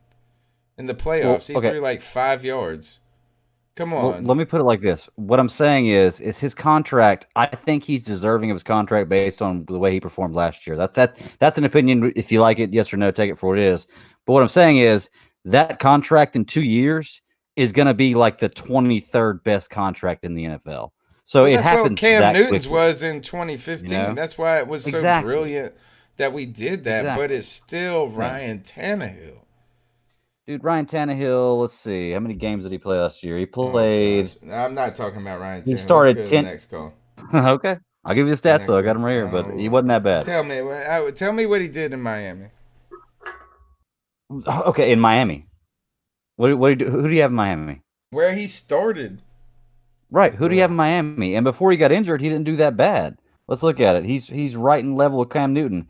In Miami, he's 65% completion rate, 4,000 yards, 30 touchdowns, 12 interceptions for most of his years in Miami. He's not that bad, Yeah, we beat Tannehill handily. All right, how about this? I give you this. Tannehill is better than a lot of players. And these are the ones that I would give you. Is that, for me, I think of the Tannehill in the class of Blake Bortles, Trubisky, and Ryan Tannehill. 3 players that didn't do shit before they got to the NFL, but people acted like because they checked all the boxes that they were going to be great in the NFL, right? These are scouting wet dreams. And that is that you're a scout, you watched 11 games of Trubisky, and you see, and he meets these measurements, he did this combine shit. They did that for Blake. A friend of mine used to call those are guys that look good in an NFL uniform. They just look good. They hold the pads right. They just measure what good quarterbacks are supposed to be or whatever they're good at their position. So I'd say he's better than Bortles and Trubisky. But other than that, but is he better than Bridgewater? Mariota? Who do you take? Well, he better than Bridgewater last year. I would say they're comparable. I would say they're comparable. I would say they're very comparable. Yeah, I would say they're comparable. Look. I think Tannehill tends to probably make more mistakes, and I would say Teddy has a higher floor, higher floor than Tannehill. Okay. I'm just looking at it last year. The same ceiling. Tannehill had 10 games last year. He had a 70% completion percentage, 22 touchdowns, 6 interceptions in 10 games. That's not bad. You play 16 games, you're looking at 30, 33 touchdowns, 10 interceptions. That's a pretty good season. I mean, that's Cam Newton's MVP season as far as touchdowns and interceptions go. You can't even. Yep. I'm just saying. I'm going by numbers, man. I'm just saying. Almost 3,000 yards in 10 games. You forgot this. You forgot the 15 wins. You forgot the 35 rushing touchdowns. I'll give you that. I'm not saying he's an MVP. I'm saying the numbers are there.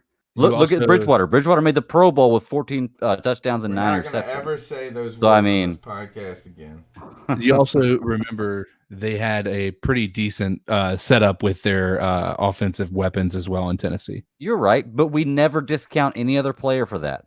You never talk about how. Let's be fair to Tannehill on that. They only had Derrick Henry and that rookie receiver. Right. And you don't discount any other players like that. Yeah. They did have a decent offensive line that played like shit for the first 7 games and then played better afterwards. So, no, to me, I feel like I'm about where Tannehill, I don't dislike Tannehill. How about this? Would you have rather us sign, regardless of the money, would you have rather us sign Tannehill over Teddy Bridgewater? I would have. Wow. Personally, yes. I would have. All right, next call. Not that I hate Teddy Bridgewater. I told you before, I like Teddy Bridgewater compared to Cam. I know.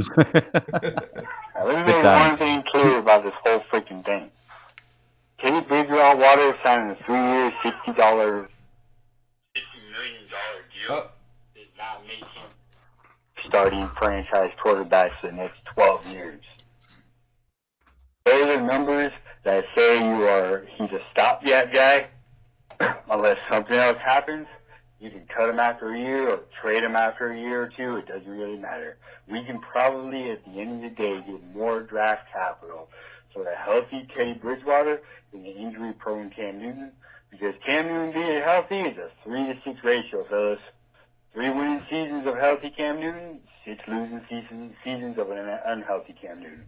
That's not worth signing to a deal. Panther fans are sitting there holding your breath. We should just let him play for 1 more year. Why? You're holding your breath hoping he throws for 35 touchdowns? And then what? You sign him to a $30 million contract? No. He's just going to walk and go play for some other team. So how does that benefit us as a franchise? Panther Nation doesn't know anything, including myself, about winning football teams. Because the Carolina Panthers are 199 and 201 as a franchise. We know nothing but mediocrity, and Cam Newton has been nothing but mediocre for the exception of his athleticism. Take away his athleticism, which, by the way, that has happened the last 2 seasons, he is not a good quarterback. Get over it. Stop being in denial. Go ahead and hang up on me if you want. I don't care. Facts are facts. He's had 3 winning seasons and 6 losing seasons. And our seasons have tanked based on his health because he's a reckless football player who gets hurt in the preseason all the freaking time. Cracked ribs, busted face, busted foot. Doesn't freaking matter. He gets hurt one way or the other. And then he doesn't disclose the information to anybody. And then he sacrifices the entire season because he doesn't want to humble himself and sit his butt on the bench and get his body right. Glad we're done. I'm glad we're turning the page. Let's look forward to something new and stop whining over a single player. That's the stupidest thing I ever heard. Oh gosh. Oh man. All right. You know what is, again, I'll say this. That's the stupidest thing I ever heard. And this whole court. You're out of order. No. You're out of order. This whole court is out of order. Whole court is out of order. What the hell? Shut up, man. Cam Newton didn't wreck our seasons. First of all, Cam Newton's playing like a godforsaken MVP in 2018. And then, until the injury. You know what wrecked his season? Getting fucking blasted out of a team that Bradbury just got paid $15 million a year this year. You remember what? You know what? Everybody's going to put up the stats about Bradbury, about how he held Mike Evans, how he held this guy, how he held this mother. Well, you know what I remember about Bradbury is him fucking reading that play 1,000% wrong on Juju Smith-Schuster's in that game, 90 whatever fucking yard touchdown, and then Cam Newton having to throw the fucking crazy ball where it was on his fault and this and that, and then his shoulder gets all blasted the fuck up. Nah, man. No. Shut fuck up on this one. You know what? I'm calling you out. I'm calling you out. You always call me out. You call in this show all the time. You like to pick on me. That's cool. I like being picked on. But I'm going to tell you this, is that this is what motherfuckers who have Cam Newton get to say. They get to say those things because they got the hottest girl in the room type thing. Now we don't. You're going to be begging for fucking Cam Newton like a motherfucker all day. How about this? Good luck, Teddy Bridgewater. I don't mind you. I don't dislike you. But have you seen the Carolina Panthers offensive line? You might not have that leg anymore, bro. Cam Newton willed this team to success year after year after year. And you could say that it was the defense. You could say this, it was his athlete. No. They put a defense out there every fucking year that we had a good defense, man. We were up there with like Seattle, right? We were talking about this. There was one year, it was either, I think it was the 2015 season for the first 6 games, or maybe it was in 2013 where like this defense is like Chicago Bear ass defense. We had 64 sacks in 2013, but guess what we had on offense? We have fucking Cam Newton, and that is it. That is it. That is it. So you should know, I'm not going to let you come on this podcast and trounce the name that made us relevant for a decade. What did I tell you, CK, last year when we were on the porch or whatever? When we had, or maybe it was Cody, I told him, when we were at that game, I said, when we got Cam Newton, we have a chance. Guess what? We don't know if we have a chance against the motherfucking Browns or Dolphins or whatever shit team you want to list right now. No. Don't trounce on Cam Newton's name right now. Don't do it. Yeah. So I take it I missed that call. That was probably that Ryan guy that always calls and rags me and you. Yeah, from Tucson. Yeah, something like Yeah. that. Which is cool. Like, I like him. Like, I don't mind that. Yeah, but yeah, I'm I not don't gonna mind let different you- opinions. I'm not going to come up Yeah. here and tell him this. It's like, it's time for me to throw stones back. Throwing No, stones I get back it. this. I get Is it, that yeah. this. We went to the fucking Super Bowl with Ted Ginn Jr., Philly Brown, and Brenton Burson, motherfucker. 15-1, one of the best seasons ever put together by a quarterback with those 3 receivers. We thought that our offense got better when we added Kelvin Benjamin. We thought it was What does over that when we tell lost you? him. What We was thought it that was over when yes. we lost him. We went to the Super Bowl.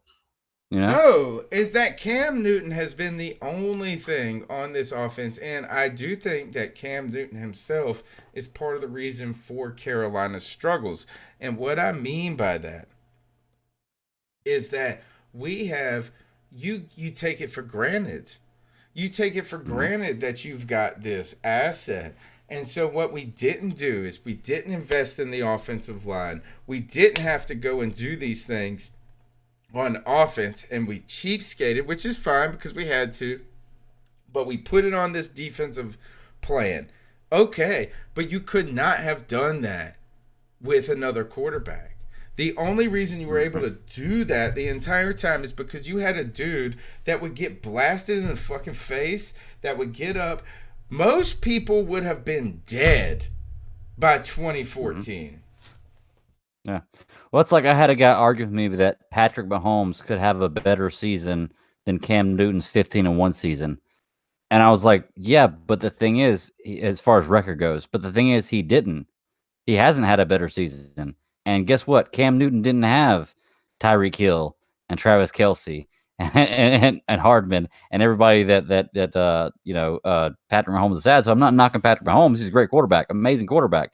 But you're absolutely right, Tony. Nobody but Cam Newton could have done that. You put Patrick Mahomes with that line with Ted Ginn, Philly Brown, and Brenton Burson as your wide receiver. He might be the only one just because he's like crazy magical in his own right.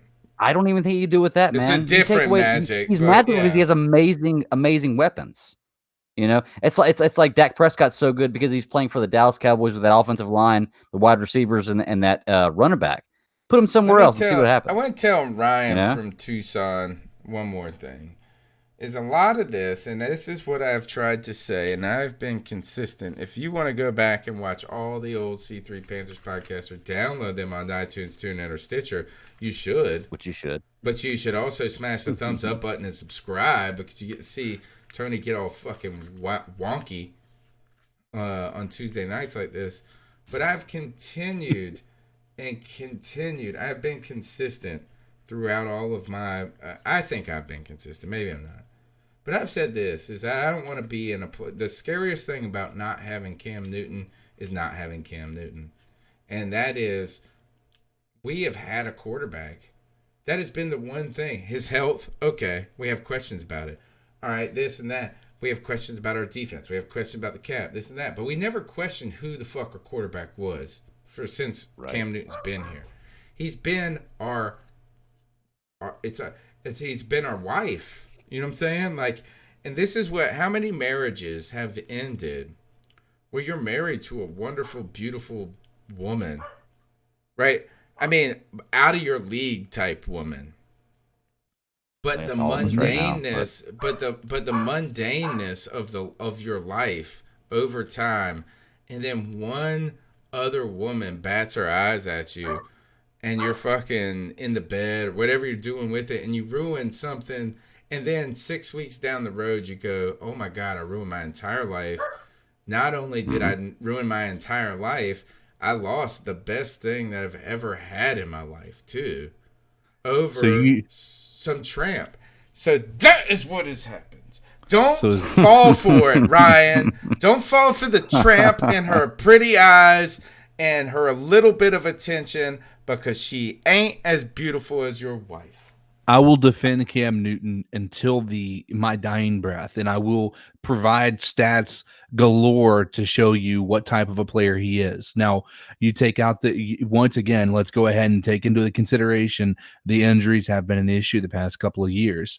We can be fair and we can concede that, and there is a risk involved with bringing him back because we don't know if he's able to sustain the type of hits he was used to being able to sustain his entire career. We don't know those things. But what we do know is when Cam Newton is healthy, he is a game changer. And people, if you look up until he got hurt, he has always been on the top 100 players in the NFL. Mm-hmm. He was one of the most respected players by people from other teams. of any quarterback out there. When you hear people talk about Cam Newton, you hear nothing but people. You hear Cam Jordan, you hear even Gerald McCoy before he came over here. People love Cam and they want him in they want him in the league, and they feel like he is something that is electric, and you cannot have an NFL without him. But let's take into consideration when he does start to actually deteriorate. We saw in 2018 what a Cam Newton adjusting to the way that the NFL would need him to adjust to be able to stay healthy. We saw him starting to do that, and he was actually having the best numbers of his career, hands down, no questions asked. And he didn't even have nearly the type of weapons he has now, or he would have had with the Panthers and this year if he stayed. There are so many things pointing to the fact that Cam Newton is such a good quarterback. Take out the quarterback, add the rushing. People want to try to say those don't matter. Those don't matter. Those are a big part of this game. And when you talk about the ability to actually have the quarterback run, what that does is it adds an extra blocker, right? So now your quarterback could run. That is even more explosive. So you cannot take away the ability for him to run the ball away from him being a quarterback as being considered to be one of the greatest quarterbacks in the NFL that we've seen in the past 10 years at the very least. Even if you take away the read option type aspect of the game, right? I'm just talking about, and which has gone away. We haven't seen that since 2016. Not really successfully, not like on the level. Maybe a little. Yeah, I would say maybe a little in 2017. But it's a trick play now, not a base play. Right. Like that was our offense. Like we ran that 67% of the time at one point. Right. Right. That's not where Cam gets. But here's the thing. I've seen the Panthers play the Giants. I saw them. 1 year, I've seen them maybe a couple of times. 1 year we blasted the shit out of them, 56 to whatever. It was a great game, so hot. We just beat their ass. And our defense had 2 pick sixes and stuff in this. But this is the prototypical Eli Manning play to me, is that if there is pressure around, Eli Manning don't get sacked. He sacks himself. He would just go to the ground, go down, and be like this, and then in the fetal position. And people want to call him a Hall of Famer. Yeah. You ever seen Cam Newton curl up in the fucking fetal position like that? No. So I don't need Cam Newton to be the guy that runs the read option all 3 out of 4 plays. What I need is Cam Newton to be 250 pounds and not fall down like a little bitch. Excuse me. Should not say that. I'm so angry right now. I'm up in my feelings. That is not as a sexist comment. It was unnecessary. But we don't need him to be all up in there whatever. That is not a sexist comment in the fetal position like that. Well, I don't think saying bitch is a sexist comment. But. It is. But the point is that that's where Cam Newton doesn't have to be the same player, but that doesn't mean his assets aren't good. And look, he's a better quarterback than people gave him credit for. That's the thing. Is that how many of those games, the deep ball, the only thing, if you really want to talk shit about Cam Newton right now, if this is what you truly want to talk junk about Cam Newton, is that we ain't seen him throw the deep ball like he used to. And it's not because we're not sure if he can get it down there. We just haven't seen it connect. Yeah. When was the last time we saw a big play or this or that? The last one I remember, seen it smooth. The last one I remember is Ted Ginn. In that amazing, it might have been the Seahawks or something. It wasn't a good year for us or anything, but it was right in he had right down the seam. Yeah, right in the middle. I think in the middle of the end zone, and it was just where it was everybody should have been out of bounds. He caught it on his fingertips. He caught it on his toe tips. It was everything on his tips. The tip of the football on his fingertips, on his toe tips. Yeah, exactly. That's the last one I remember him throwing. Any type of an actual Cam Newton type deep ball. Well, look, and this goes back to CK. What you were kind of hitting on is, let's not forget the last time we saw Cam Newton on the field healthy. He was 6-2, the second best record in the NFL, and he was a top 3 to 4 MVP candidate in the NFL. That was the week before the Pittsburgh game where he got injured. He was there. He was that guy, healthy. And Tony, don't let this Ryan guy get you too riled up, man. And CK, I know you're kind of on the side with this Ryan guy, but this may change your opinion. This is a guy who argued with me that the Patriots weren't a successful team before they got Tom Brady. Where if you go back and look at the 7 years before they had Tom Brady, they had 4 playoff appearances, two division championships, Super Bowl appearance. To me, that's pretty successful. So I wouldn't put too much heed into what he says. I think he says things to rile us up. Well, J-Dub said it. J-Dub, he shouted me out earlier, and he said this. He said, you, Cam Newton, Secret Service. And that's what I used to call myself back in the day, all day long. Yeah. Get my Twitter sword out. I'm going to fight for Cam Newton. You just brought out some old school Tony. Let's go to Rich Kingston in the UK. Oh, I'm looking forward to this one. Hi, it's Rich. Get the bleep ready. It's my birthday, and I've had the worst fucking birthday present ever. I've had the worst fucking birthday. David Tepper is an absolute disingenuous wanker. So is Marty Hurst. What a pile of absolute bollocks to do that. Well said.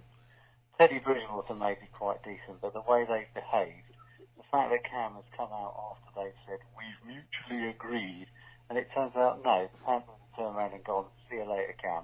And then that's backed up by Greg Olsen. What a load of crap. And I also think Luke probably knew. Wouldn't surprise me if Luke's going, yeah, that's what they told me, that's why I decided to retire. What an absolute bunch of complete arseholes. I am so out on them. That fat, bald twat and that stupid, fat, I love it. arsehole rule. Anyway, this is the worst you're ever going to hear me. And it's my birthday. And I can't come to America tomorrow because we've all got fucking virus. Bollocks. Jeez. Hey, All right. Rick Well, we got sounds like he's in a tough spot too, man. Oh gosh. Hey, look, All right, me and Cody Hill is CK. getting. All right. Yep. Me and Cody's Hill is getting pretty full, but I can say we can't have more than 10 people at a time up here because the coronavirus. So we'll do it in groups of 10. No. I thought it was Y'all under climb the hill. 50. I thought it was under 50. Trump's suggestion is 10. So Trump said 10, and he's the boss. I can't even say that out laughing. Look, we're at 50 watching right now. Somebody dropped out just because they were scared of the coronavirus. So they said, I went to Italy, and now they can catch on the internet. We're down to 47. People are going away.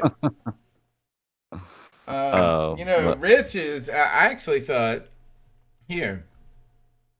is Rich let his feelings be known about the owner.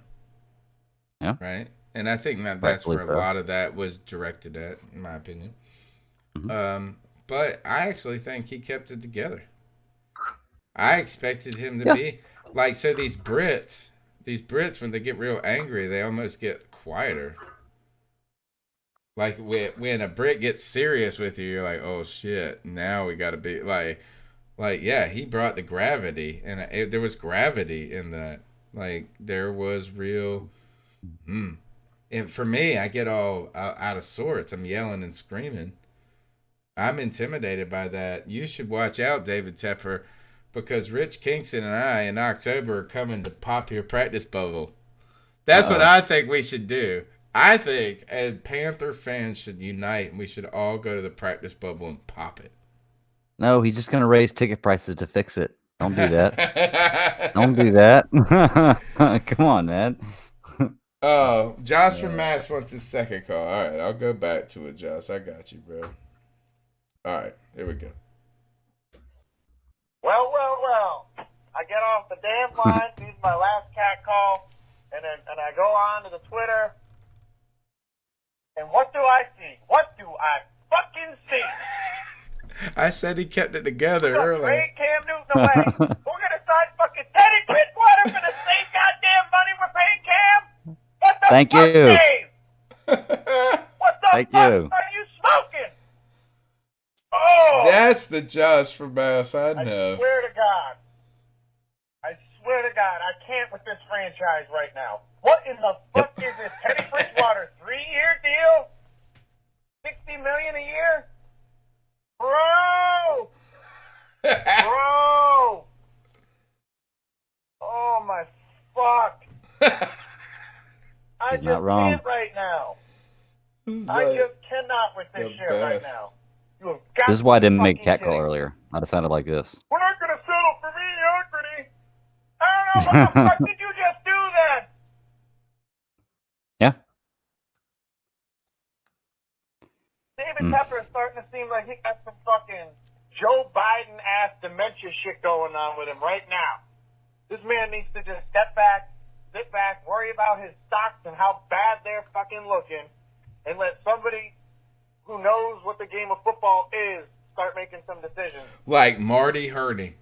This is horrendous. This is horrendous. You gotta be kidding me. Teddy fucking Bridgewater. Yeah. This call's so good. Oh, fucking God. I'm going to jump off a bridge, man. I don't know if I'm going to be in the chat tonight. I'm going to jump off a I'm going to jump off a bridge into the water. Oh. Oh. Let me hit you up with something. Oh. Yeah. Is this call almost over, homie? I think keep pounding, but we ain't. I'm calling. Like a Teddy Bridgewater, troubled water, Cam will lay down. Next call. Man, that's a good day. Oh, this is Ryan from TJ. I'm not listening to you no more, homie. I ain't listening to you no more. Where we at now? I think we are right here, hopefully. A lot of calls tonight. Hey, guys. Calvin P. again. 2 weeks, bro. A little bit more to rant about. Can you imagine how stupid we're gonna fucking look if we fall flat on our face next year? Cam Newton's out We're there going to. with that. Just prepare for it. We're going out to. there just killing shit, man. Man, we are gonna look fucking dumb as fuck, man. I really can't believe that we let this man go. Oh my God. Man, next year in the NFL is just going to be crazy, man. So much has happened in the past 2 days. Maybe they'll cancel it.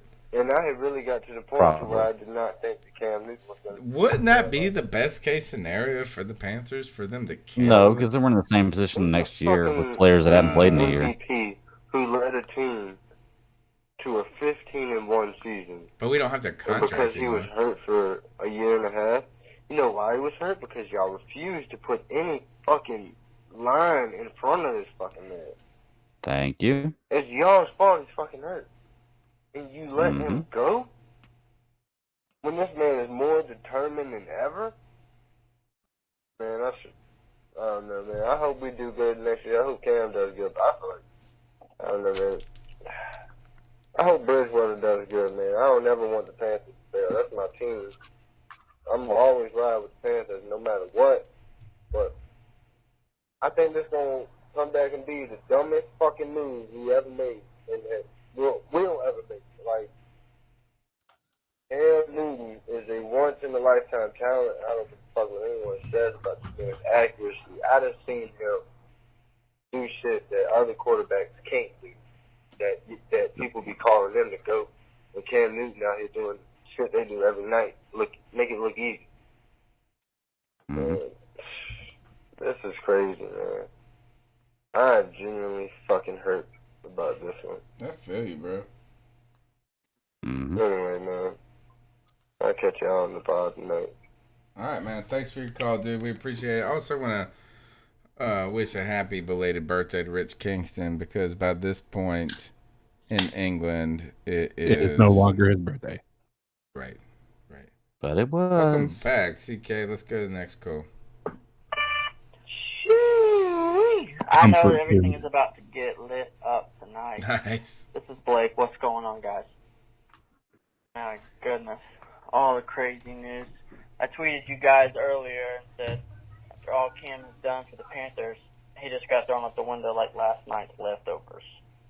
And do you think it is any coincidence that amidst all the Brady stuff going on, that's when they decide to release all the information that Cam is now on the trading block?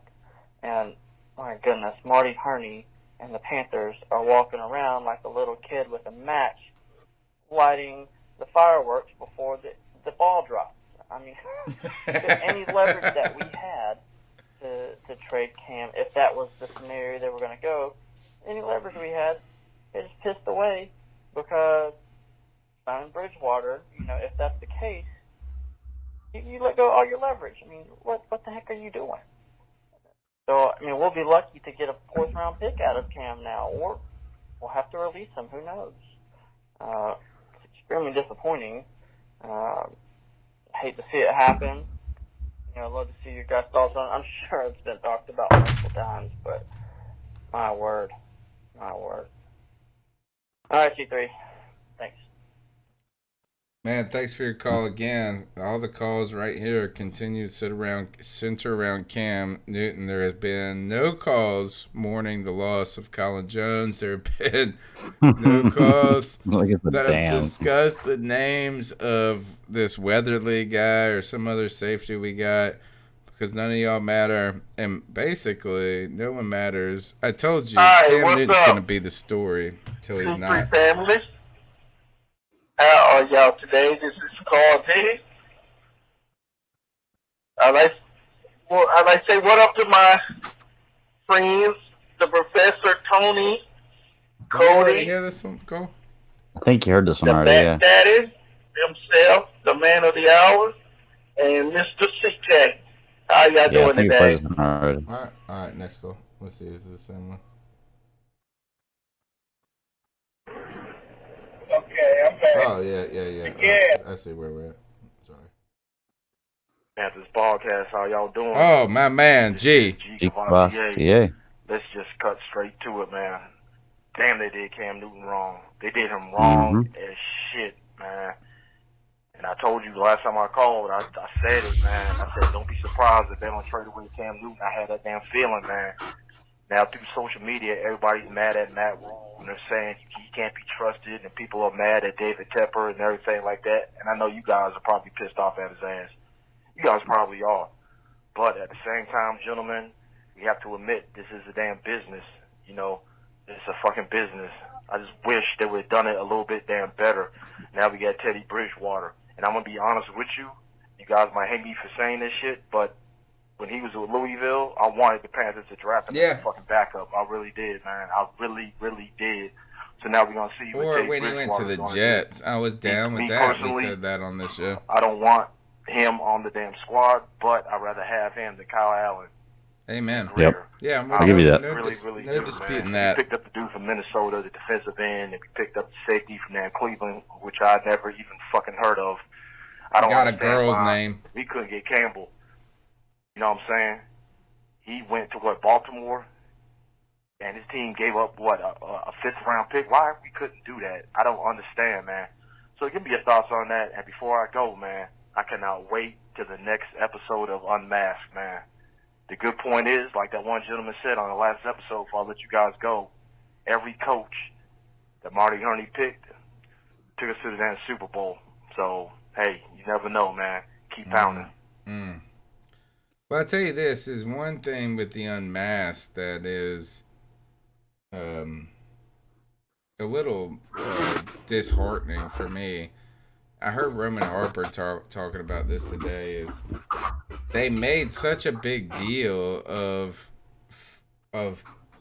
Cam Newton and Rule coaching Cam Newton and this and that in the show. So it's, and I heard Kyle Bailey on WFNZ, and this was the entire conversation that he said this is why he is remained at least arm's length and a little bit suspicious of team media. And that is they get to try to frame this and that, they're not objective because they're trying to spin things. So yeah, is that we want that unmasked shit, except for don't be flaunting Cam Newton up in our face. Teddy Bridgewater, we got no problems with Teddy Bridgewater himself in this. And I think that Matt Rule is part of this. I think Matt Rule is also saying, like, I can handle. What do you do when you're the new guy on the job and you're trying to impress the boss, and the boss says, this is what this is going to be hard. You always say, I can handle the shit. That's what I tell my boss every time. So we're going through a fucking crisis right now at work with a transition in relation to everything's shutting down. And my boss is, I'm in charge of something, and she says, "Can you take this?" I say, "This, I got it. I got it." And you know what? Half the time I say that, and I don't even know if I got it. So Matt Rule is, of course, is saying, "I can build this from nothing. You can give me fucking Will Greer and this and that. I will take care of it." That's, of course, what he's saying, and he should be saying. He should believe in himself to that point. So I'm not... I think I don't want to be lost in my emotion about losing Cam, but so much, because having Teddy Bridgewater is not the worst thing ever. But the thing is this, is having Cam wasn't bad either. And I think that's what we feel like, is we feel like this is just not the ending we wanted for Cam.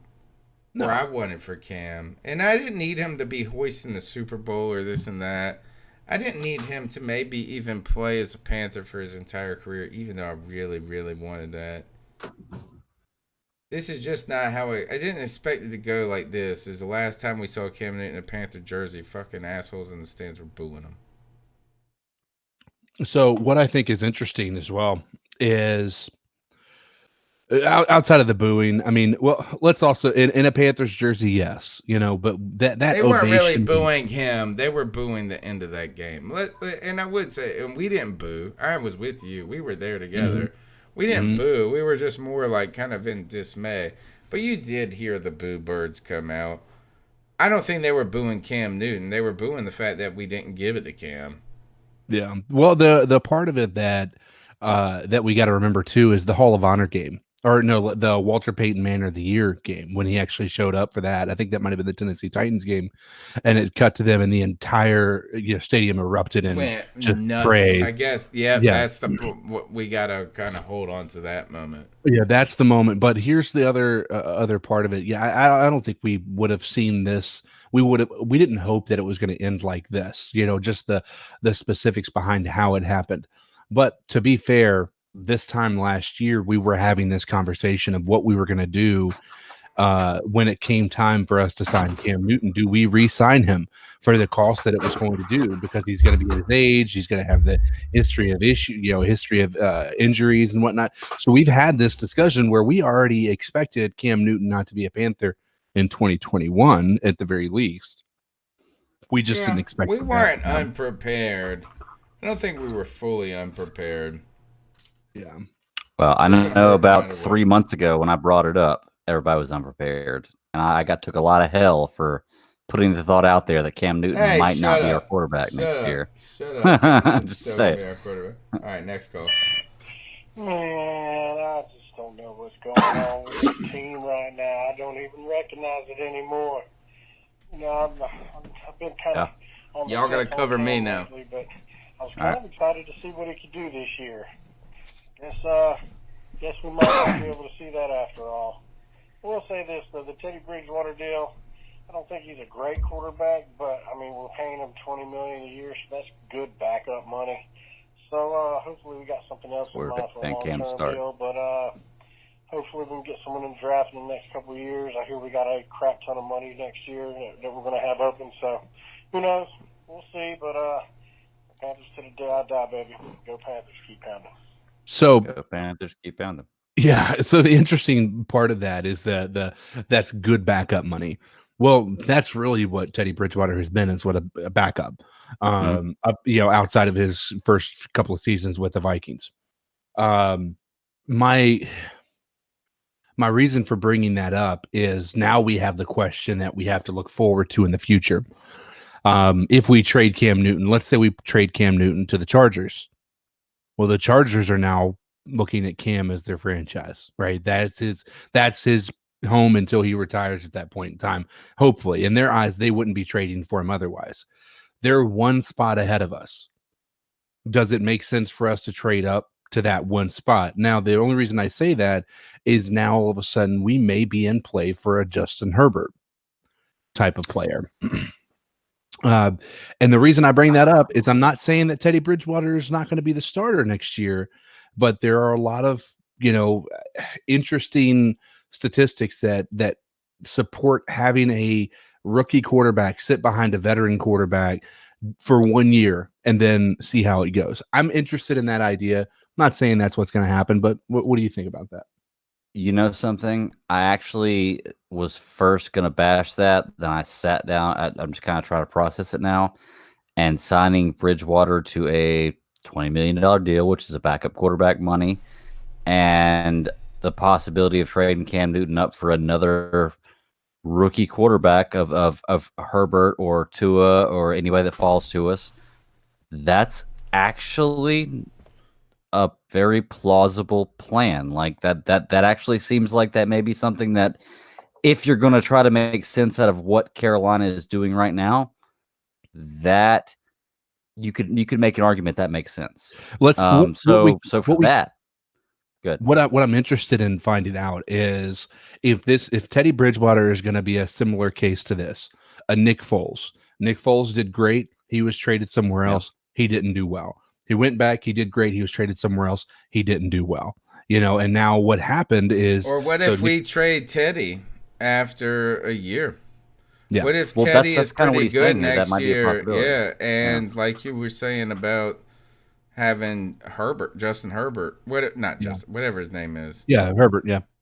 What if that guy falls in your lap? You don't have to go get him, but if he's there at 7, you could pick him. You could play Teddy, and then you could say this is hopefully Teddy's really good, and you trade him away for an asset. And that's why I'm saying that makes a lot of sense. Too But can I wild, say, Cody? I think that makes a ton of sense. But I can say though that if we're talking about a quarterback being drafted in the first round, and us doing the possibility of doing that, you know what the best way to fix a left tackle is? Draft a left-handed quarterback. And you know who left-handed quarterback is? Tua Tagovailoa. Yeah, go ahead, chat room. Say I have a boner for him. It's fine. He's a great quarterback. I do. I like left-handed Tua. quarterback. Is he lefty? That fixes the left tackle. Lefty? He's a lefty. You know and that what? fixes Then you the left don't tackle have, position. You know what you got to do is you got to fix the right tackle then. But it's okay. The right tackle's well, I don't know. All of a sudden it becomes more important. Yeah. Right. I mean, the only reason the left tackle is more important is because it's the blind side. It's really exactly. we've seen is edge pressure though gets there the quickest. That's the thing. It gets there quickest from either side.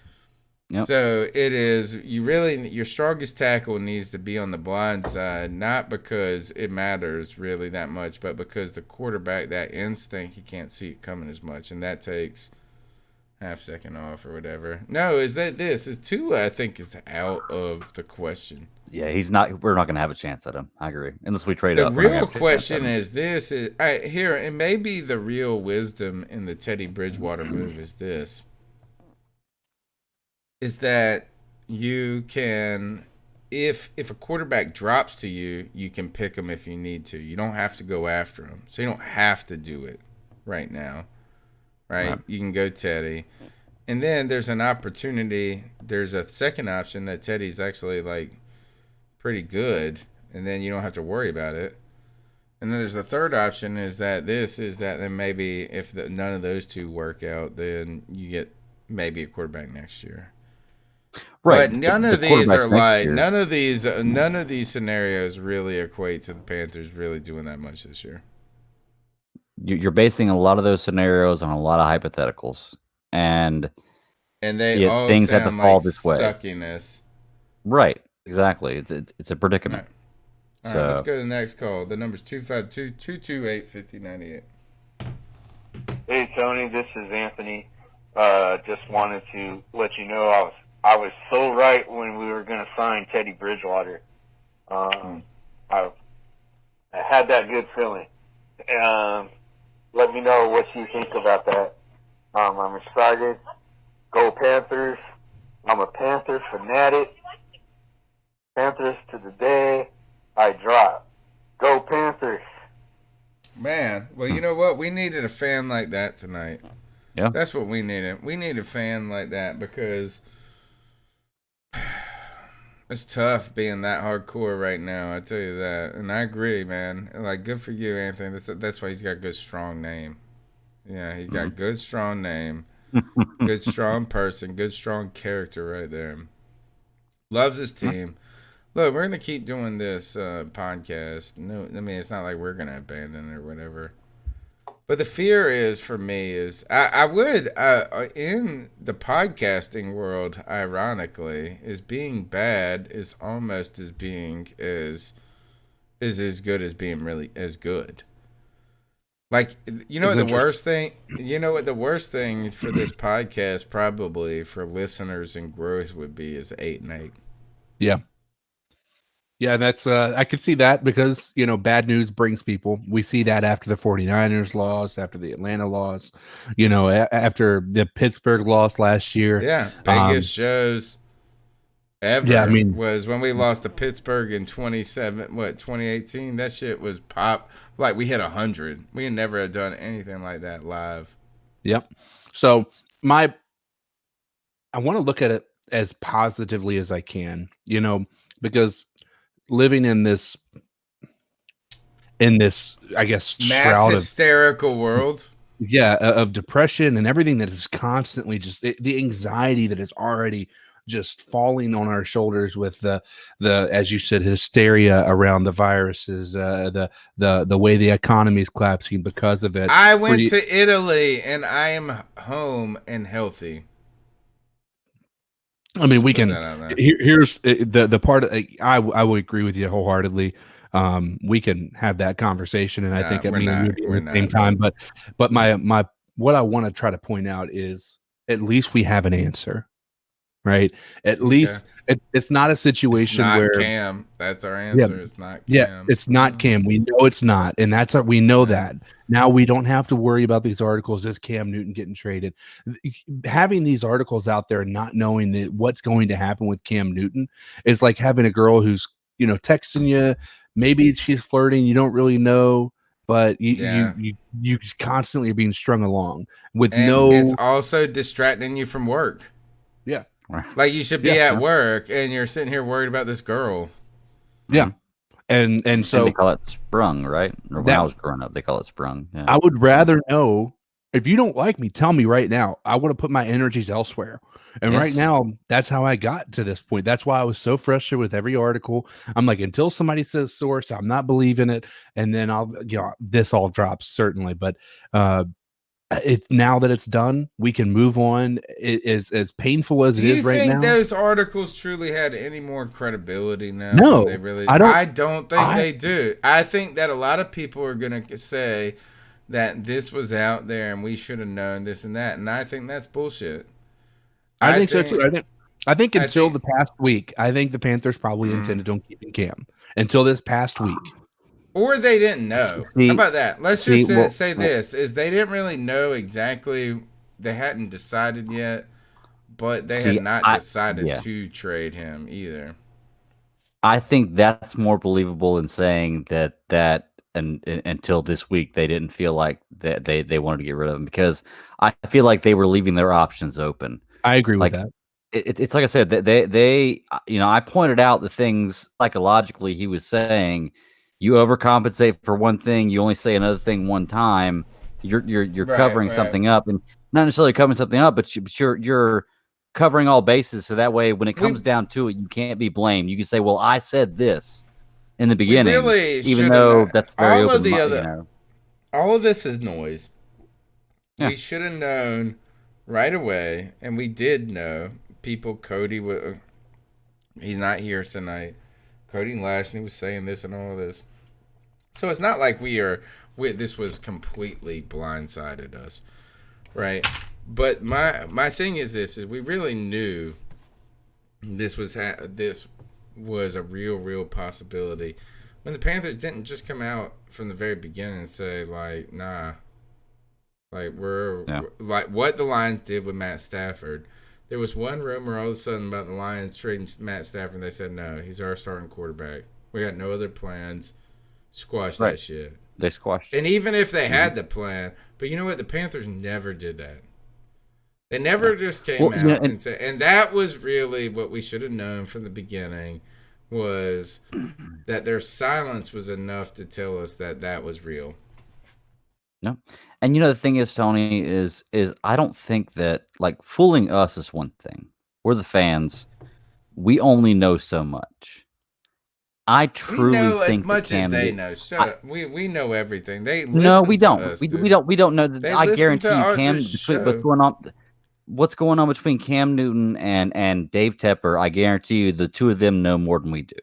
Period. I mean, but my point is, we were surprised by it, even though there were signs of it before, and we kind of pointed that out before. The fact that Cam Newton seemed legitimately surprised about it. Do you think and it's legitimately legitimate, or you shocked think he's by it. playing the game? Do you think these guys? I think Why they're would he play the also. game? I think they're playing the game. What benefit and does he this is- have? What benefit does he I have? think Greg Olson the plays the game just as good as anybody.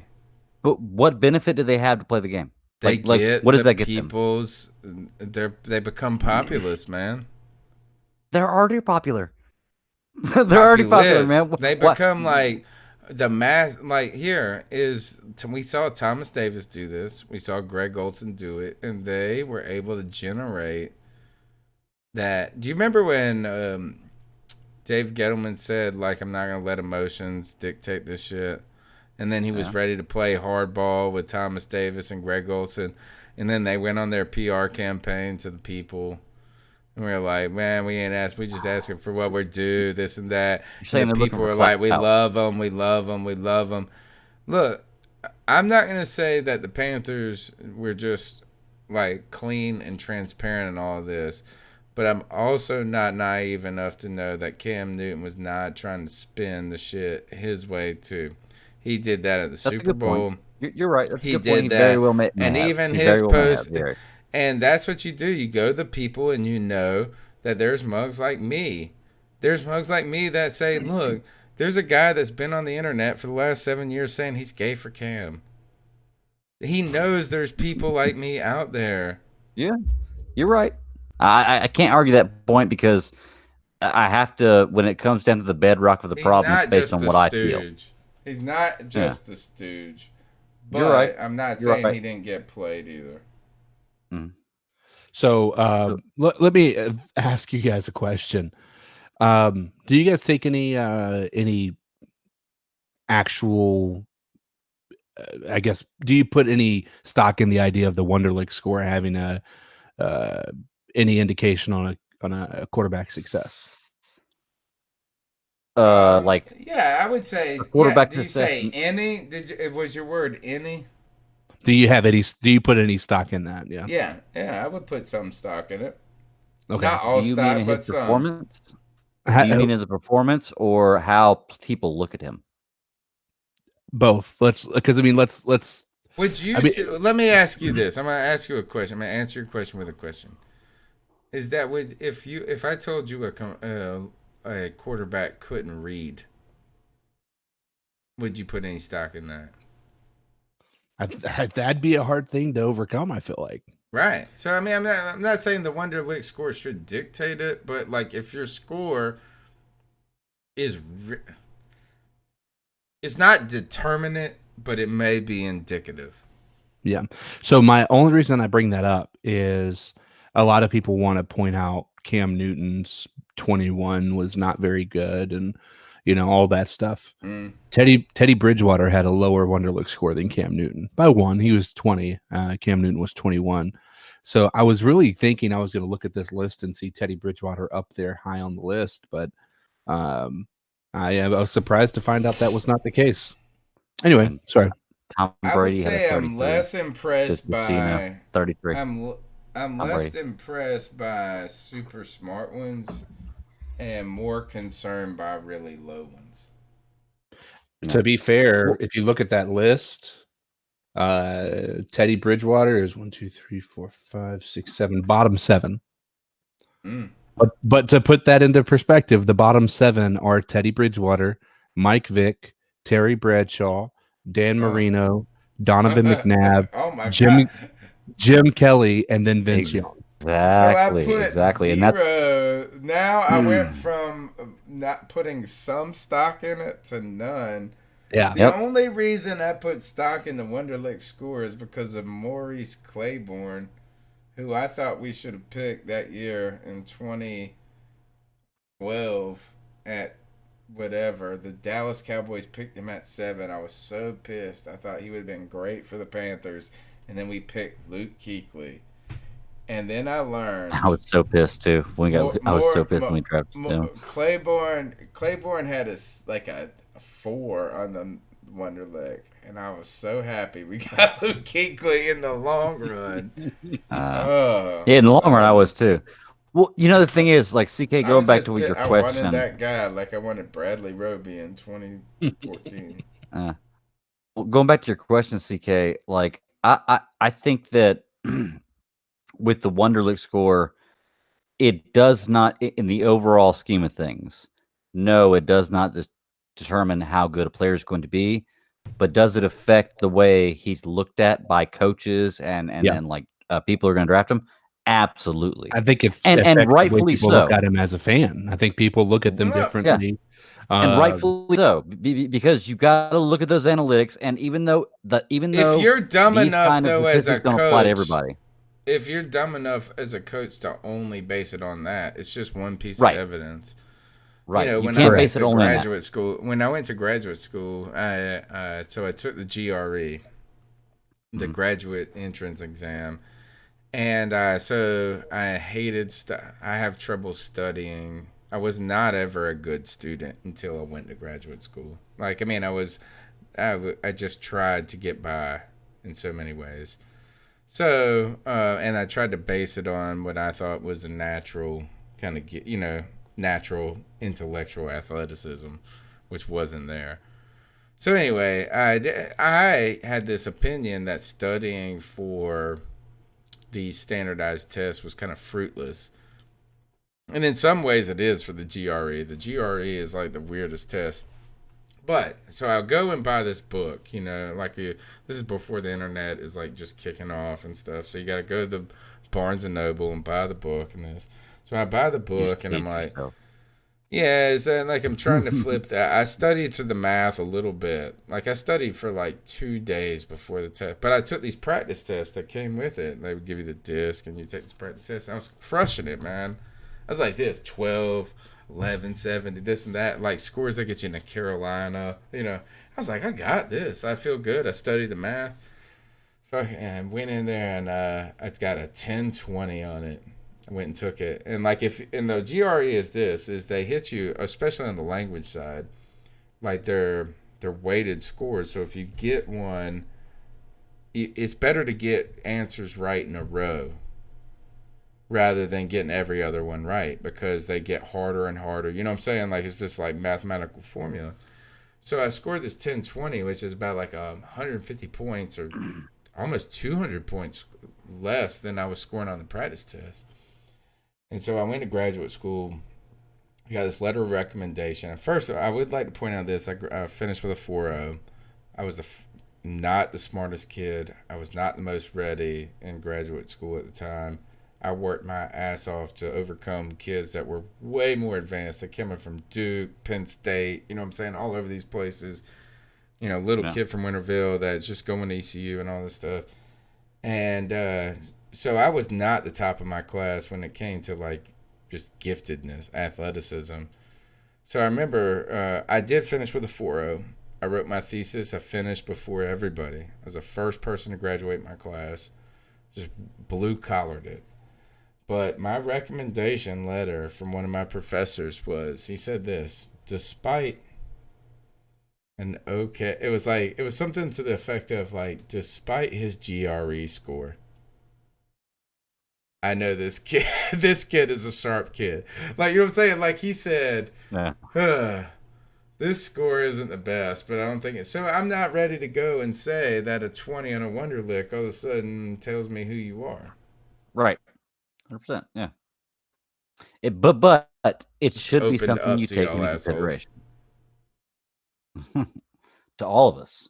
Yeah, I'm not telling them they shouldn't have disregarded my GRE, right? I'm not saying they shouldn't look at it, but they should also look it shouldn't at your be GPA. Everything. They should look at your recommendations. They should look at some of the other things too, your writing samples, this and that. All right. Not to change the subject, but I think this is an interesting. The hashtag trust the process. Is that the new missed opportunities? Oh my God! I hope not. Isn't trust the process the Detroit Pistons? No, it's the Matt rule. It's Passed rule away? number I've heard, one. It's I've rule heard that. number Yeah, one. yeah, I've heard it. I've heard him say it at least Maybe, 5 times. maybe it's just the process. I'm not sure. I like this. Anyway. I heard him one time, CK, and he said this. As my wife even told me I say it too much. That's what he said. He was like, I know it's like cliche, but that's what I believe. That's why it's a cliche. All right, next call. What is up, fellas? This is your boy, Pigskin Pete, checking in with you. Lots of crazy stuff going on in Panther Nation right now. I know a lot of people upset about Cam Newton leaving. It is the end of an era, and listen. Here's the thing with me though. I'm a Carolina Panthers fan since they came into the league, 1995. So long before Cam Newton, long after. Not really surprised about this. I think they did make a mistake, though. I think keeping Cam Newton for the final year of his contract at $20 million to see if he was healthy enough to extend his contract after that, been ideal. But I'm not surprised because when you get a new owner in there, Tepper, you can just see from the moves they're making. All the people they're getting rid of, they're in a rebuild. Tepper's he's hell-bent on building. He's the Carl icon, man. He's Carl icon. You want to have the leftover baggage from the previous owner or the previous coaches. I'm not surprised in that sense. The thing I want to see, and the thing I want to know the most, where are they going to go from here? Because in the opinion that they are tanking for somebody, whether that be Trevor Lawrence or somebody else. Justin Fields. Them bringing in Teddy Bridgewater. Were saying, well, if they were tanking, they wouldn't have brought in Teddy Bridgewater. Well, Teddy Bridgewater is making $20 million a year, which is second or third tier as far as starting quarterbacks go. And it's only a 3-year deal, which isn't a huge deal for a franchise quarterback.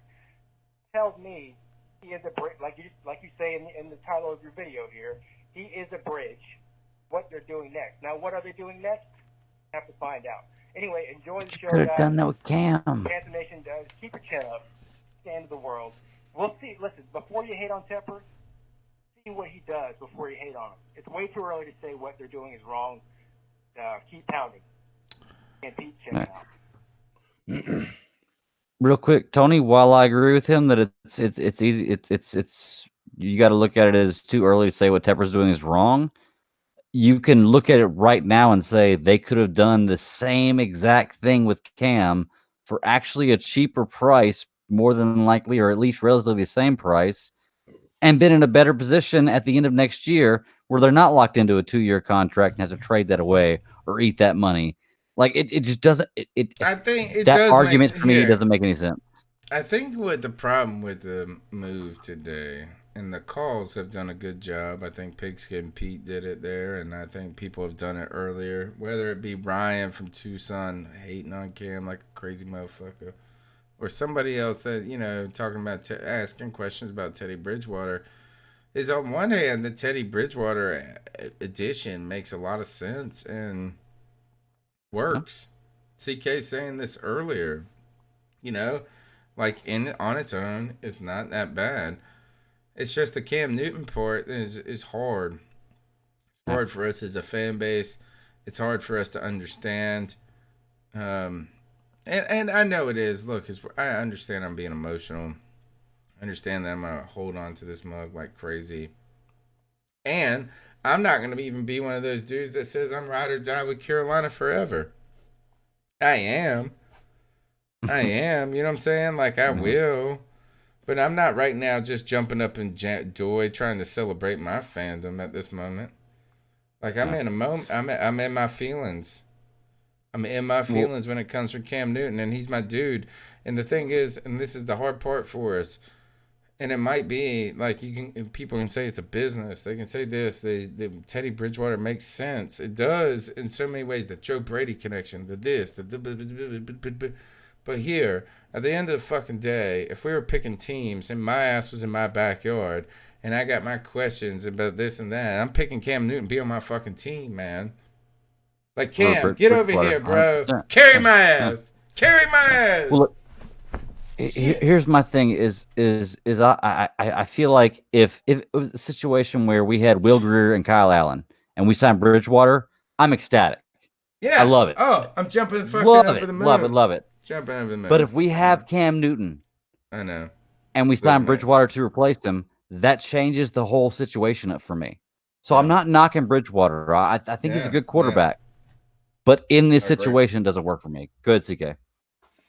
I'm honestly at this point in time, I think that we have to take Cam Newton out of the equation because I don't think that he was ever, going to end up being the answer for this team one way or another. Right. How can we survive without Colin Jones then?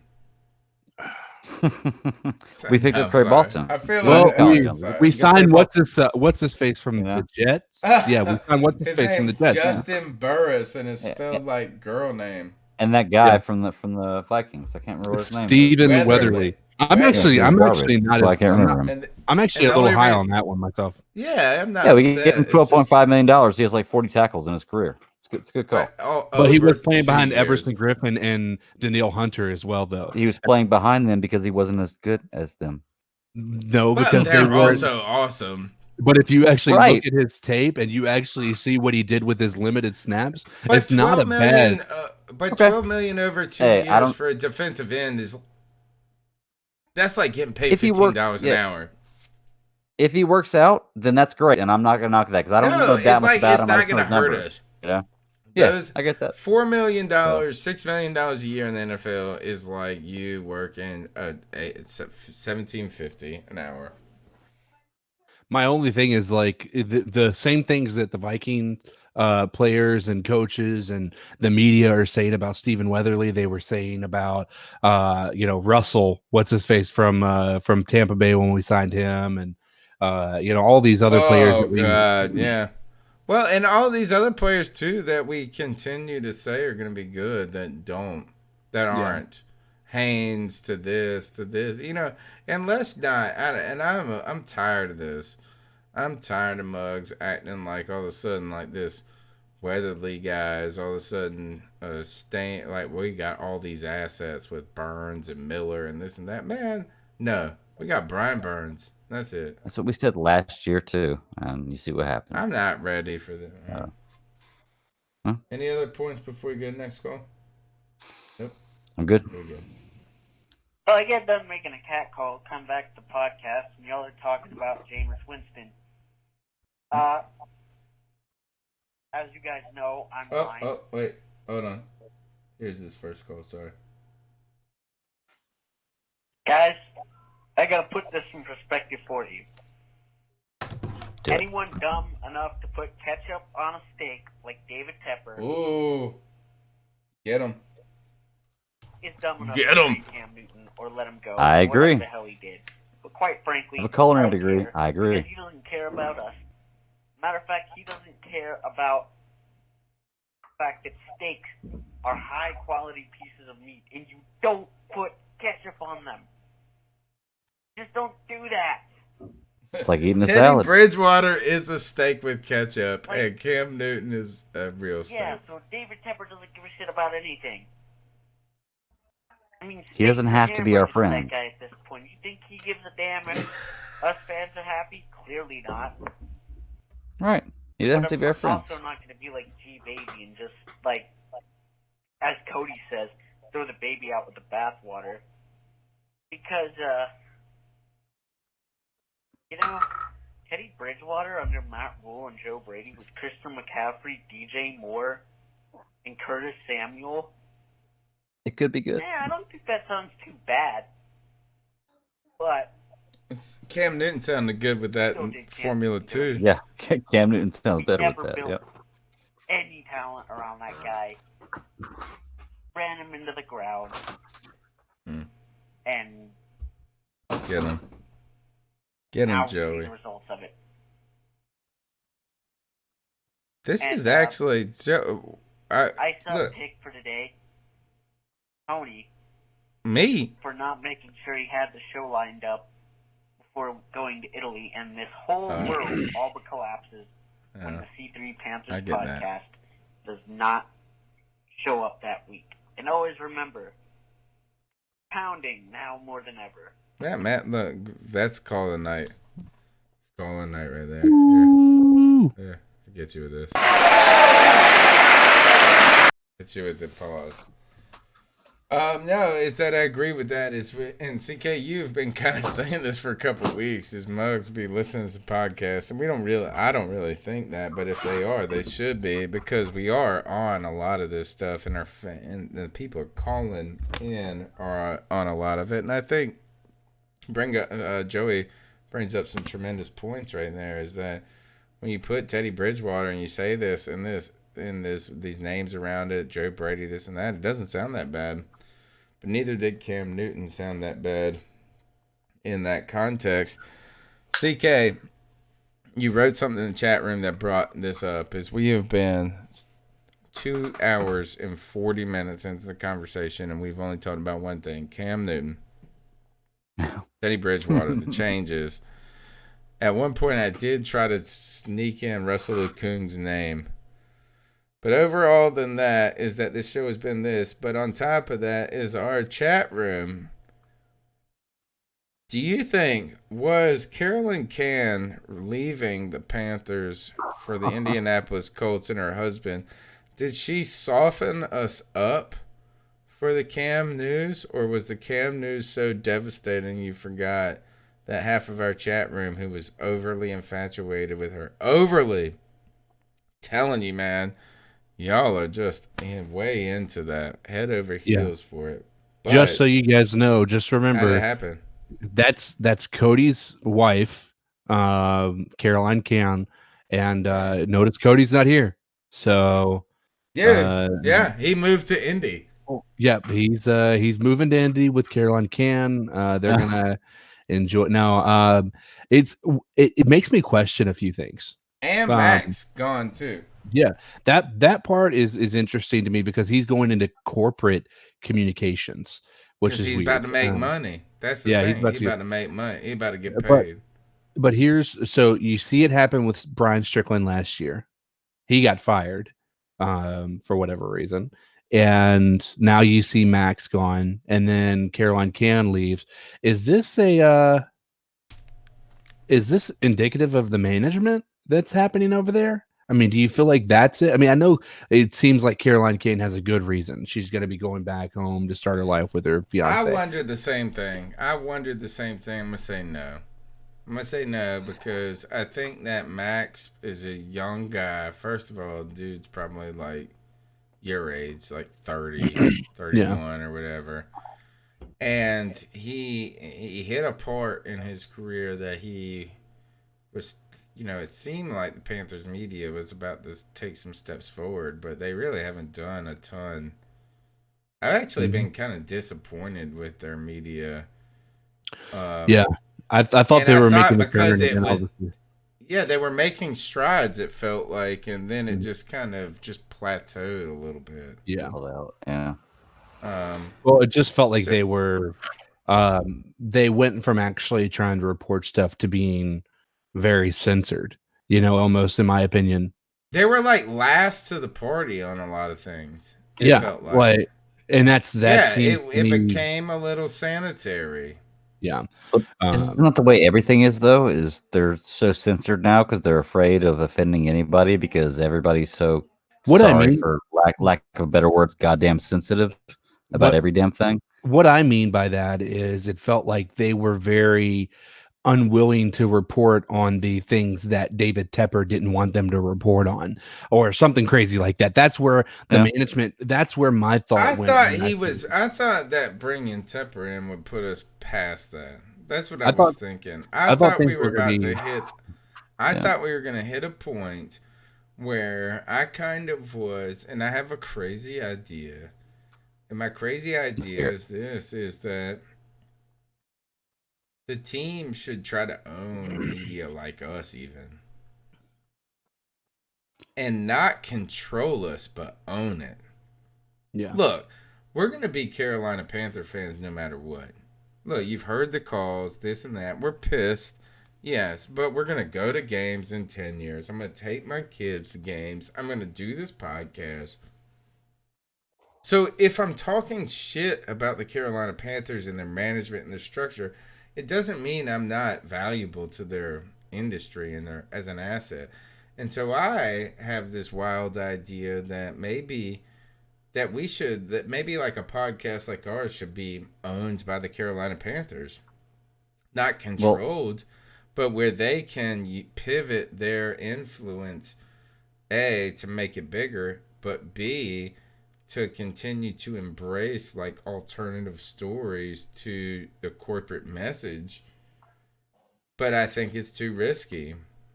well, At the Tony, same can I tell time. you what I think that has to do with is it's all one word. It's money. Money. Yeah. It's money. It's the fact that these guys that we're talking about right now that we're supporting and we agree with, and hype up the things they say, blah blah. They're getting paid to do this, and right now, what's going on? A lot of them are taking off, whereas me, you, CK, Cody, if he could be here, we're fans. We don't get paid Yeah. for this. We loved it. Right. We do this because we love this. And that's why we're here on Tuesday nights. Whereas I know a lot of sports shows, podcasts that I listen to that aren't even airing this week because they're not even coming in they're not going to get paid to do it. They're not even coming in to do it. You can do this remotely like we're doing right now.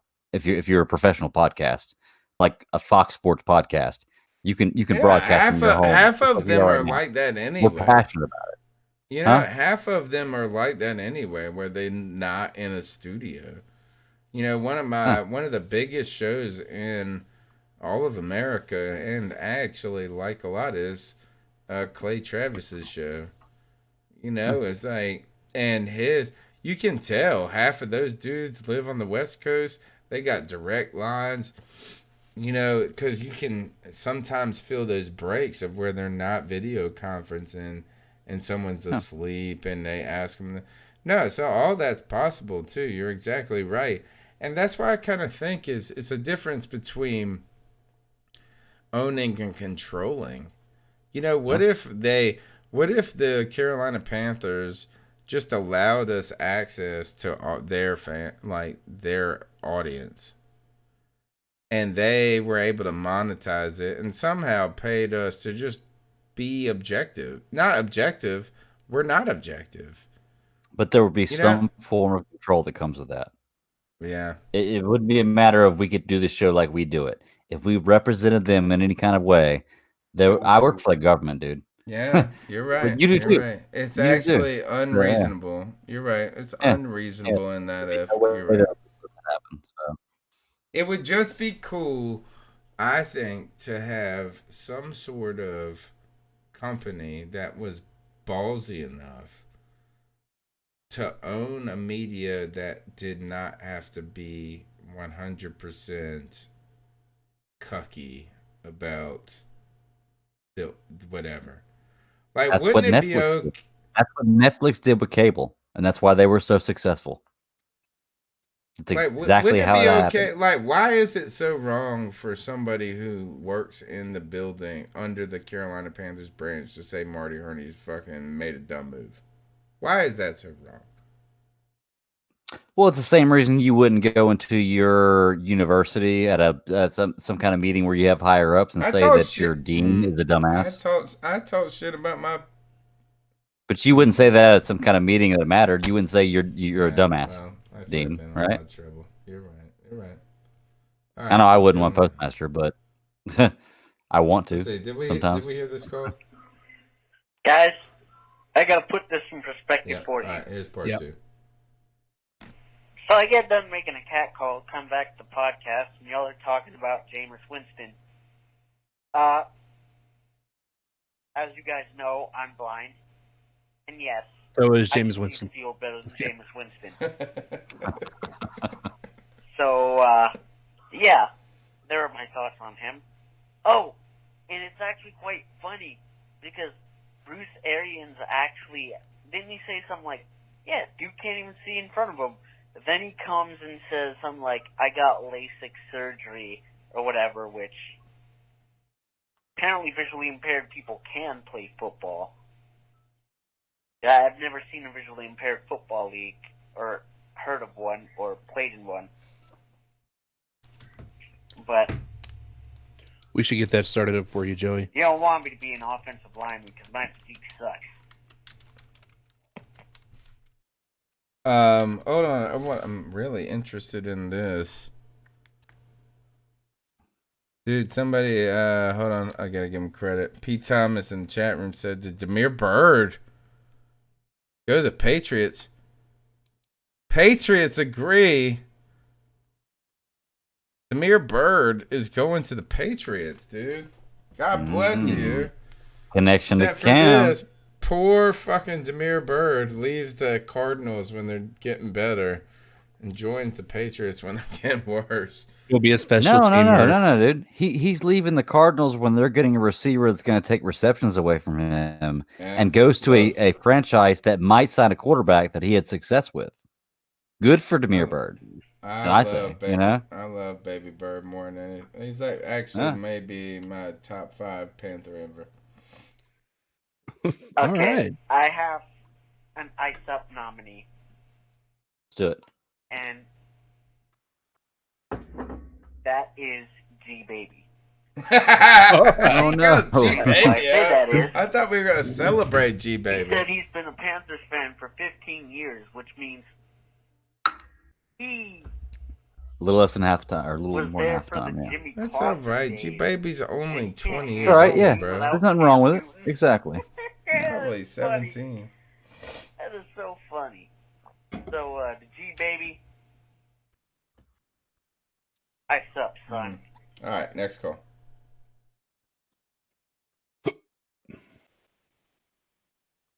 Hey, what's going on, Panther fam? Hey, this is Nate from Harrisburg, Pennsylvania. Thing about Cam, it is what it is.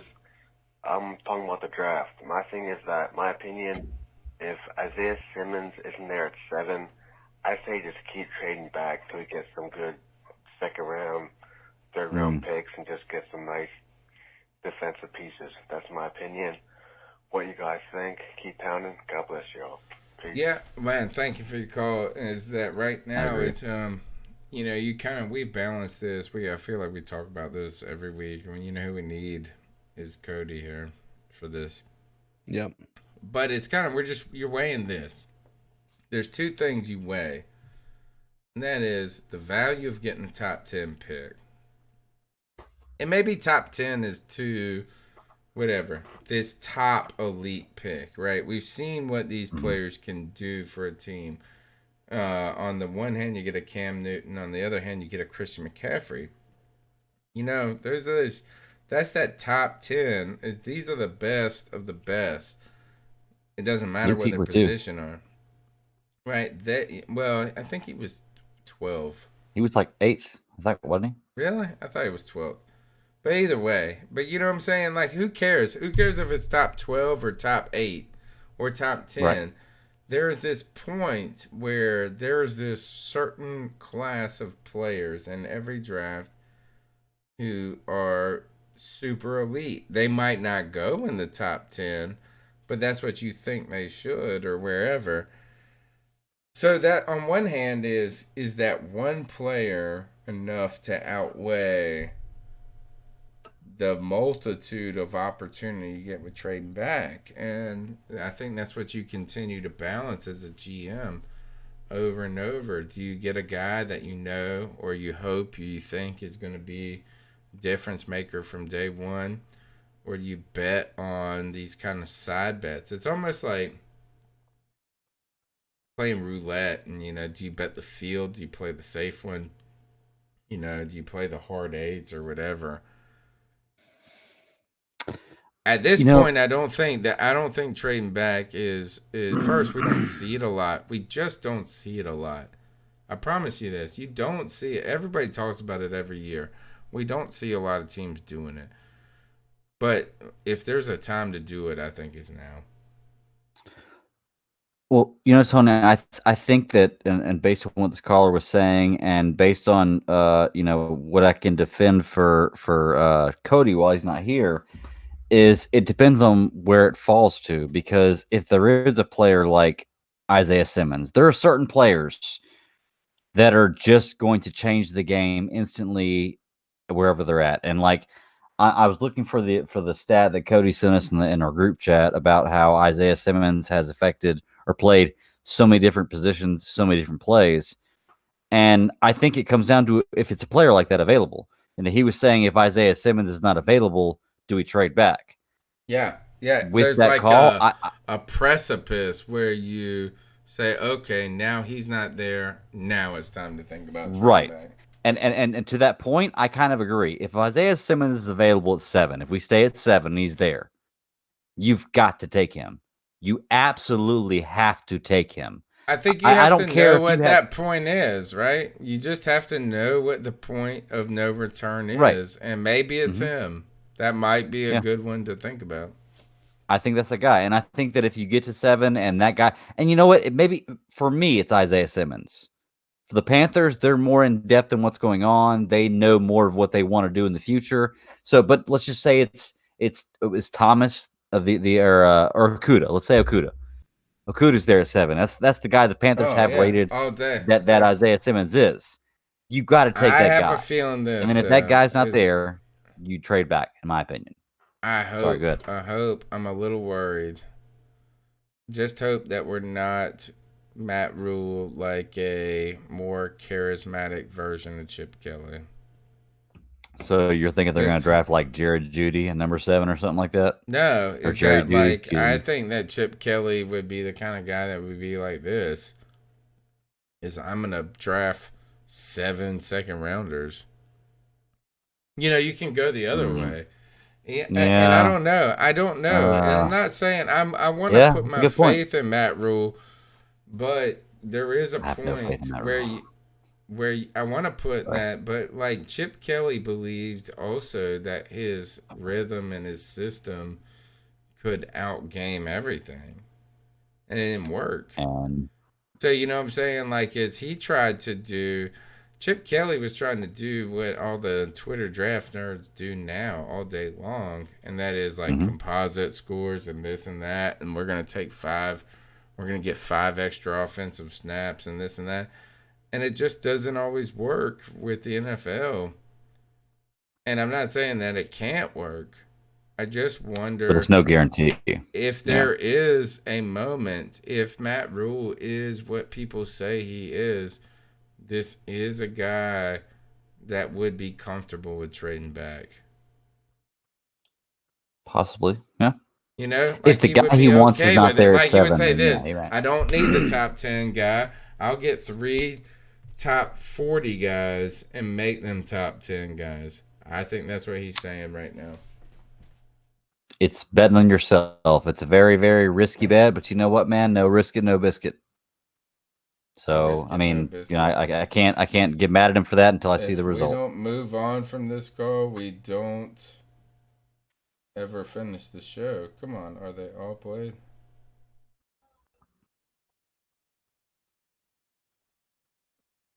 Hey y'all, this is TJ. Over here in Tennessee, I just wanted to know, what do y'all think about getting Jordan Love and let him sit behind Teddy Bridgewater for a year? And we're gonna parlay that. Yeah, just let me parlay that till next week, and let you guys got opinions. Cody can answer that better. Yeah, because I don't know anything about college football. I like it, but Cody can give that way more justice. So this is what I hate about college football: is it changes too much, and that is there's 80 people on the roster.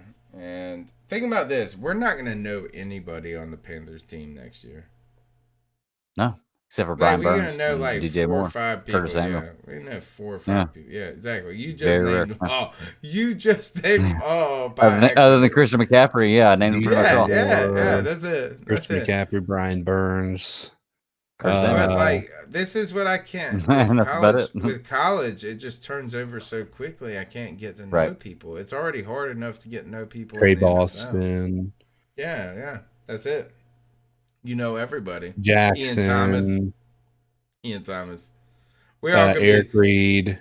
Everybody's gonna go by KK Ian Short. Oh, let's talk about this. All right, that's the end of the calls. We're in the calls for now. Like, look, it is almost midnight. We gotta talk about some other things real quick though before we get the hell out of here. News around the league: Tom Brady's going to the Bucs. That's what the news Bucs. is right now. Man, I was really wanting him to stick around. I was really wanting Cam to stick around after hearing that being a possibility, just so that we could see if Cam can hold up to his 2 wins, a 2-0 streak against Tom. Yeah. Well, here's my biggest thing Are they about good Tom Brady now? going to the Are Bucs. they going to win the division now? Listen, Yes. I was saying earlier Yes. that the Bucs, if you look at Jameis Winston and you take 10 of his interceptions away, they're a playoff team. Okay, so you put Tom Brady in there at the age he's at now, and he throws 20 picks, which is possible because of his age. They're a playoff team. Now he has Mike Evans, Chris Godwin, probably the best 1-2 punch in any team in the NFL, which is a great call. He also is good friends with AB, wants to play with AB, says that wherever he goes, he wants to go somewhere that's going to sign AB. Well, Tampa Bay just signed him, which makes me think that Tampa Bay might sign AB. So imagine Antonio Brown, Evans, and Godwin with Tom Brady throwing the ball and Bruce Arians coaching that. And the defense they had last year, which was not a bad defense, that's a legitimate team. That really is. You don't even gotta add Antonio for that to be a legitimate team. Yeah, exactly. But my thing that I would temper my expectation on is simply we had this exact same song and dance when they signed Deshaun Jackson. And then it was. But they didn't have Tom Brady. I don't think so. They didn't have no I don't think fucking Deshaun Tom Jackson Brady. was ever as good as Mike Evans or Chris Godwin or Antonio Brown. But if you go back to that, Put him on that Carolina team, it'd be nasty. I'm not saying like it's the same situation, but I'm just saying media pundits, everybody you talk to is like, yeah, the Tampa Bay Buccaneers are gonna be giving everybody a run for their money. They're gonna, and then they fell we flat don't gotta on their go face. that far. But all of a sudden, how about this? They're better. The Panthers way better. are fucking dumpster fire right now. The Falcons are not good. Yep. Right? And the Saints might not be very good. The Falcons could be a 10-win team next year, or they could be a 2-win team. We don't know. They just got rid of Freeman. They'll probably win 7.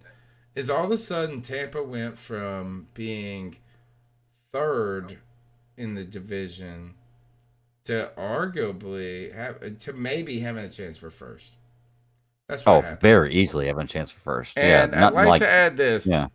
There's a lot of information popping off in the chat room late into the show. John Kidco Barrera, thank you for your support. Dropped the $9.99 love bomb in the super chat. He said, thanks for being consistent in a turbulent time, fellas. Definition of keep pounding. He went on to say Gerald McCoy to the Cowboys. And rumor is, he's dropping knowledge here. Rumor is AB going with Brady. And then someone else I saw said, and it may have even been him, that they even heard Curtis Samuel on the trading block. And so, here's the thing, is that the Panthers went from being the third worst team. And I would say the 3rd worst team because Atlanta maybe record-wise. Where are they picking before us? Even though they beat our ass 2 times last year. They beat the fuck out of us 2 times last year. Right. So if we were last, then you know what? Then we would. Were we the worst team in the division last year? I would say very much so. Yeah. Very, very much so. Yeah. Is the Bucs went ahead and surged to number 2 with the ability to be number 1. Just by adding Tom Brady.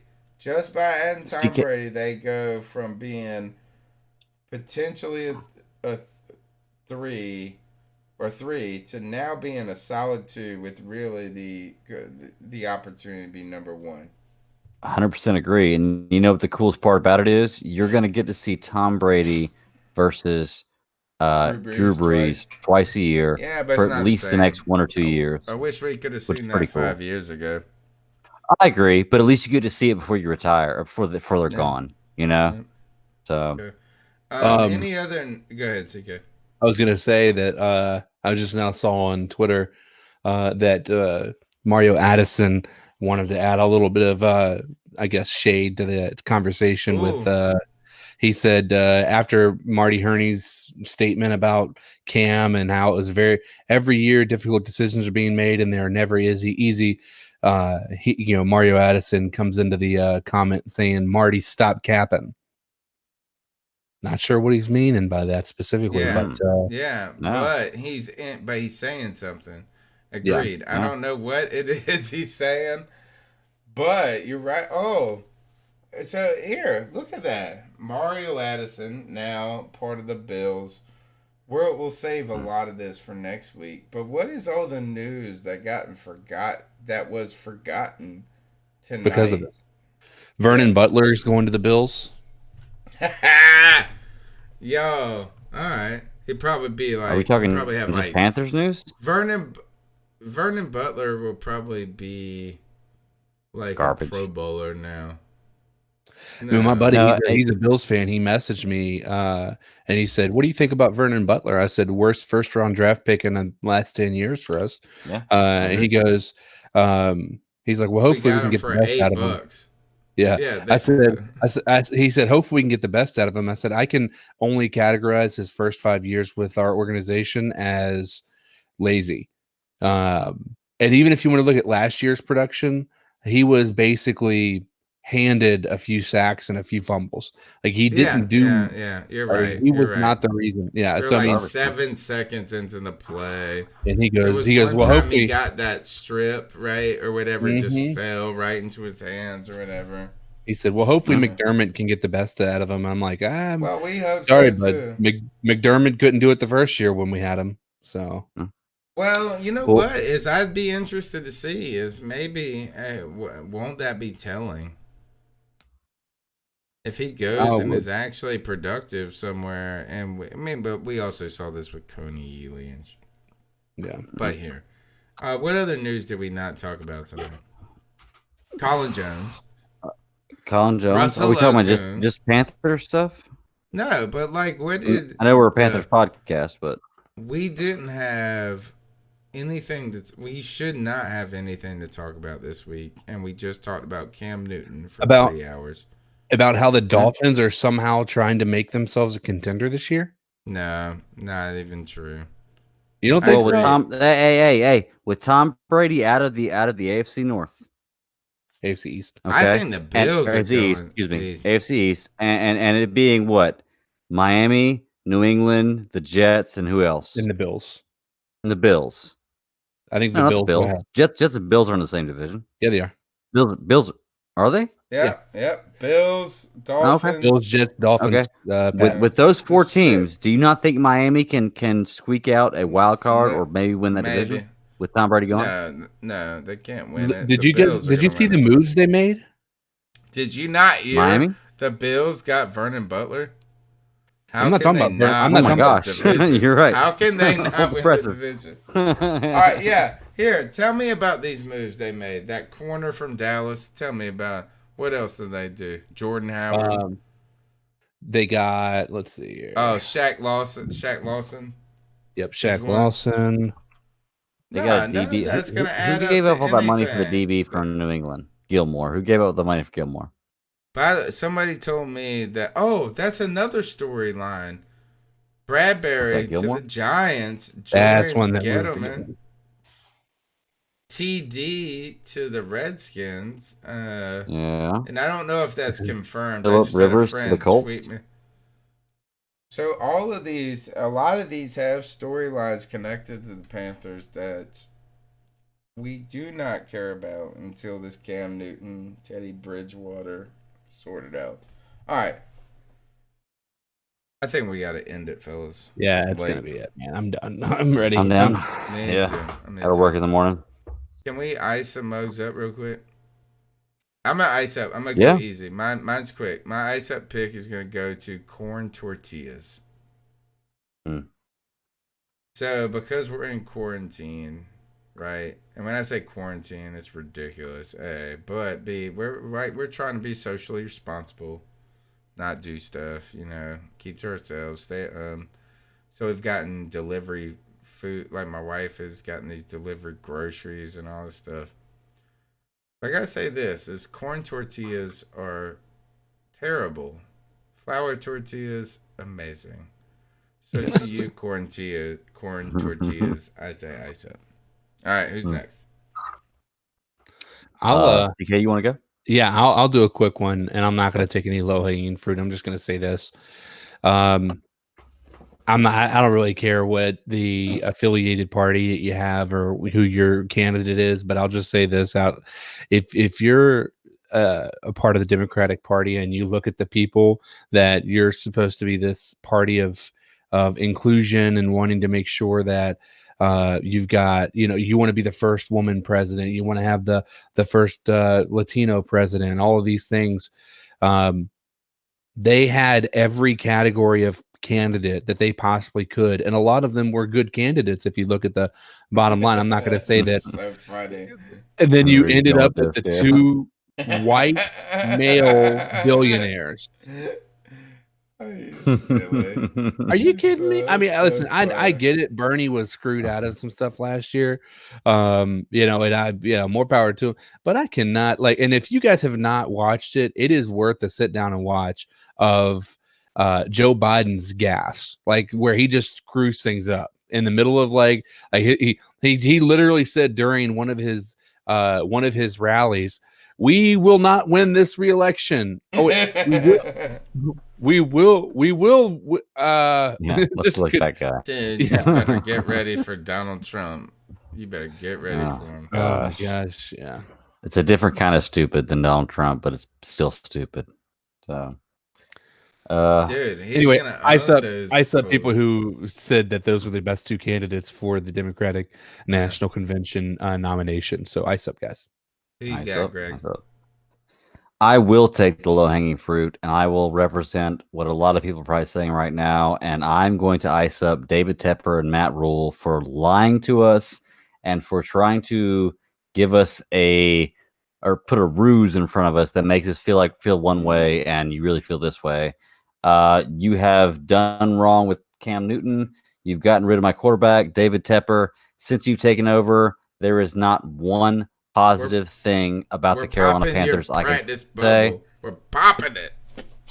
Yeah. So we're popping that practice bubble. David Tepper, Matt Rule, ice up. I hope that in a year, every one of y'all can rub this in my face. I really do. I will be ready for it. But we will, sir. For right now, we will. Ice up. All right, I'm with you. Ice up, fools. My name's Tony Dunn. It's the C3 Panthers podcast. We're here on Tuesday nights, 9 p.m.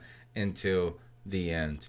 We don't know when it's going to end. It's going to be too fucking long. We do know that. The number's 252-228-5098. You can follow me on Twitter at @cat_chronicles. The Bat Daddy 52 on Twitter. Tell us about your other podcast real quick. Real quick, man. It's the Super Civil Servants podcast. You can check me out. We record every Friday nights and drop episodes every Monday night. We do TV shows, movies, comic books, media, all kinds of different stuff. I think in about 3 to 4 weeks, or maybe the month after that, I'm not sure, real soon, we're going to have CK on there. He's going to talk some Lord of the Rings. But if you're into, if you're a geek, if you like that kind of stuff, check us out. We're there. Every platform you can find it on, except for YouTube. So CK's famous. He's on the pod. I heard that mug. Those mugs I heard went that too. Nuts. Yeah. They went They did. nuts. Yeah, they did. Oh my gosh. You took this crazy. First of all, the band in front of you was amazing. Yeah, they were like, oh, like, damn, this is the best shit ever. And then Cody comes in there, drops that silky voice on them, and they were like, they forgot that. They were like, oh, I like bluegrass, but this movie theater voice is attractive. Yeah, it is. How can they find you on Twitter? You can find me at CoDizzleAllen. And just so everybody knows, that's basically the pod. It's a Pat McAfee podcast that they have out there, and they were looking for somebody to do an intro song for him, and I couldn't provide that, but I sent him a clip of me doing my "In a World," that type of voice, and they flipped out. But I haven't heard a peep from them since. And so, hey, listen, if the armies that want to support me want to go after him and say, "What happened to that guy that was supposed to do the voiceover stuff for you?" Hey, man, I'm not gonna be mad about it. Mash it up. We need a bluegrass in a world mashup. Yeah, That's the answer. Oh, yeah. That's the answer. All right. Well, hey, it's real the C3 quick, Panthers. before we go, CK, sultry voice. I want to try it. Ready? Do it. In a world. Did it sound good? In a world. What'd you say, Tony? Not even close. I can't do it like you can, man. Good try. Good try. That's not right. Close, though. All right. Not good. Hit him up, CK. Say Good next effort. Tuesday Not a night good we'll try. hit you up on the C3 Panthers podcast. Next Tuesday night. There you go. I can't Introducing, do that. introducing. You're the man, CK. Cody Lackney returns. Nice. To express his distaste for the organization's handling of Cam Newton. You are the man. That's it. That's it. All right, guys. That's it. Check us out. We'll be here next Tuesday. Don't forget Cam Newton. He got the big D. Everybody else doesn't. We miss you. We love you. Pouring one out for my homie. We'll see you next week. Peace.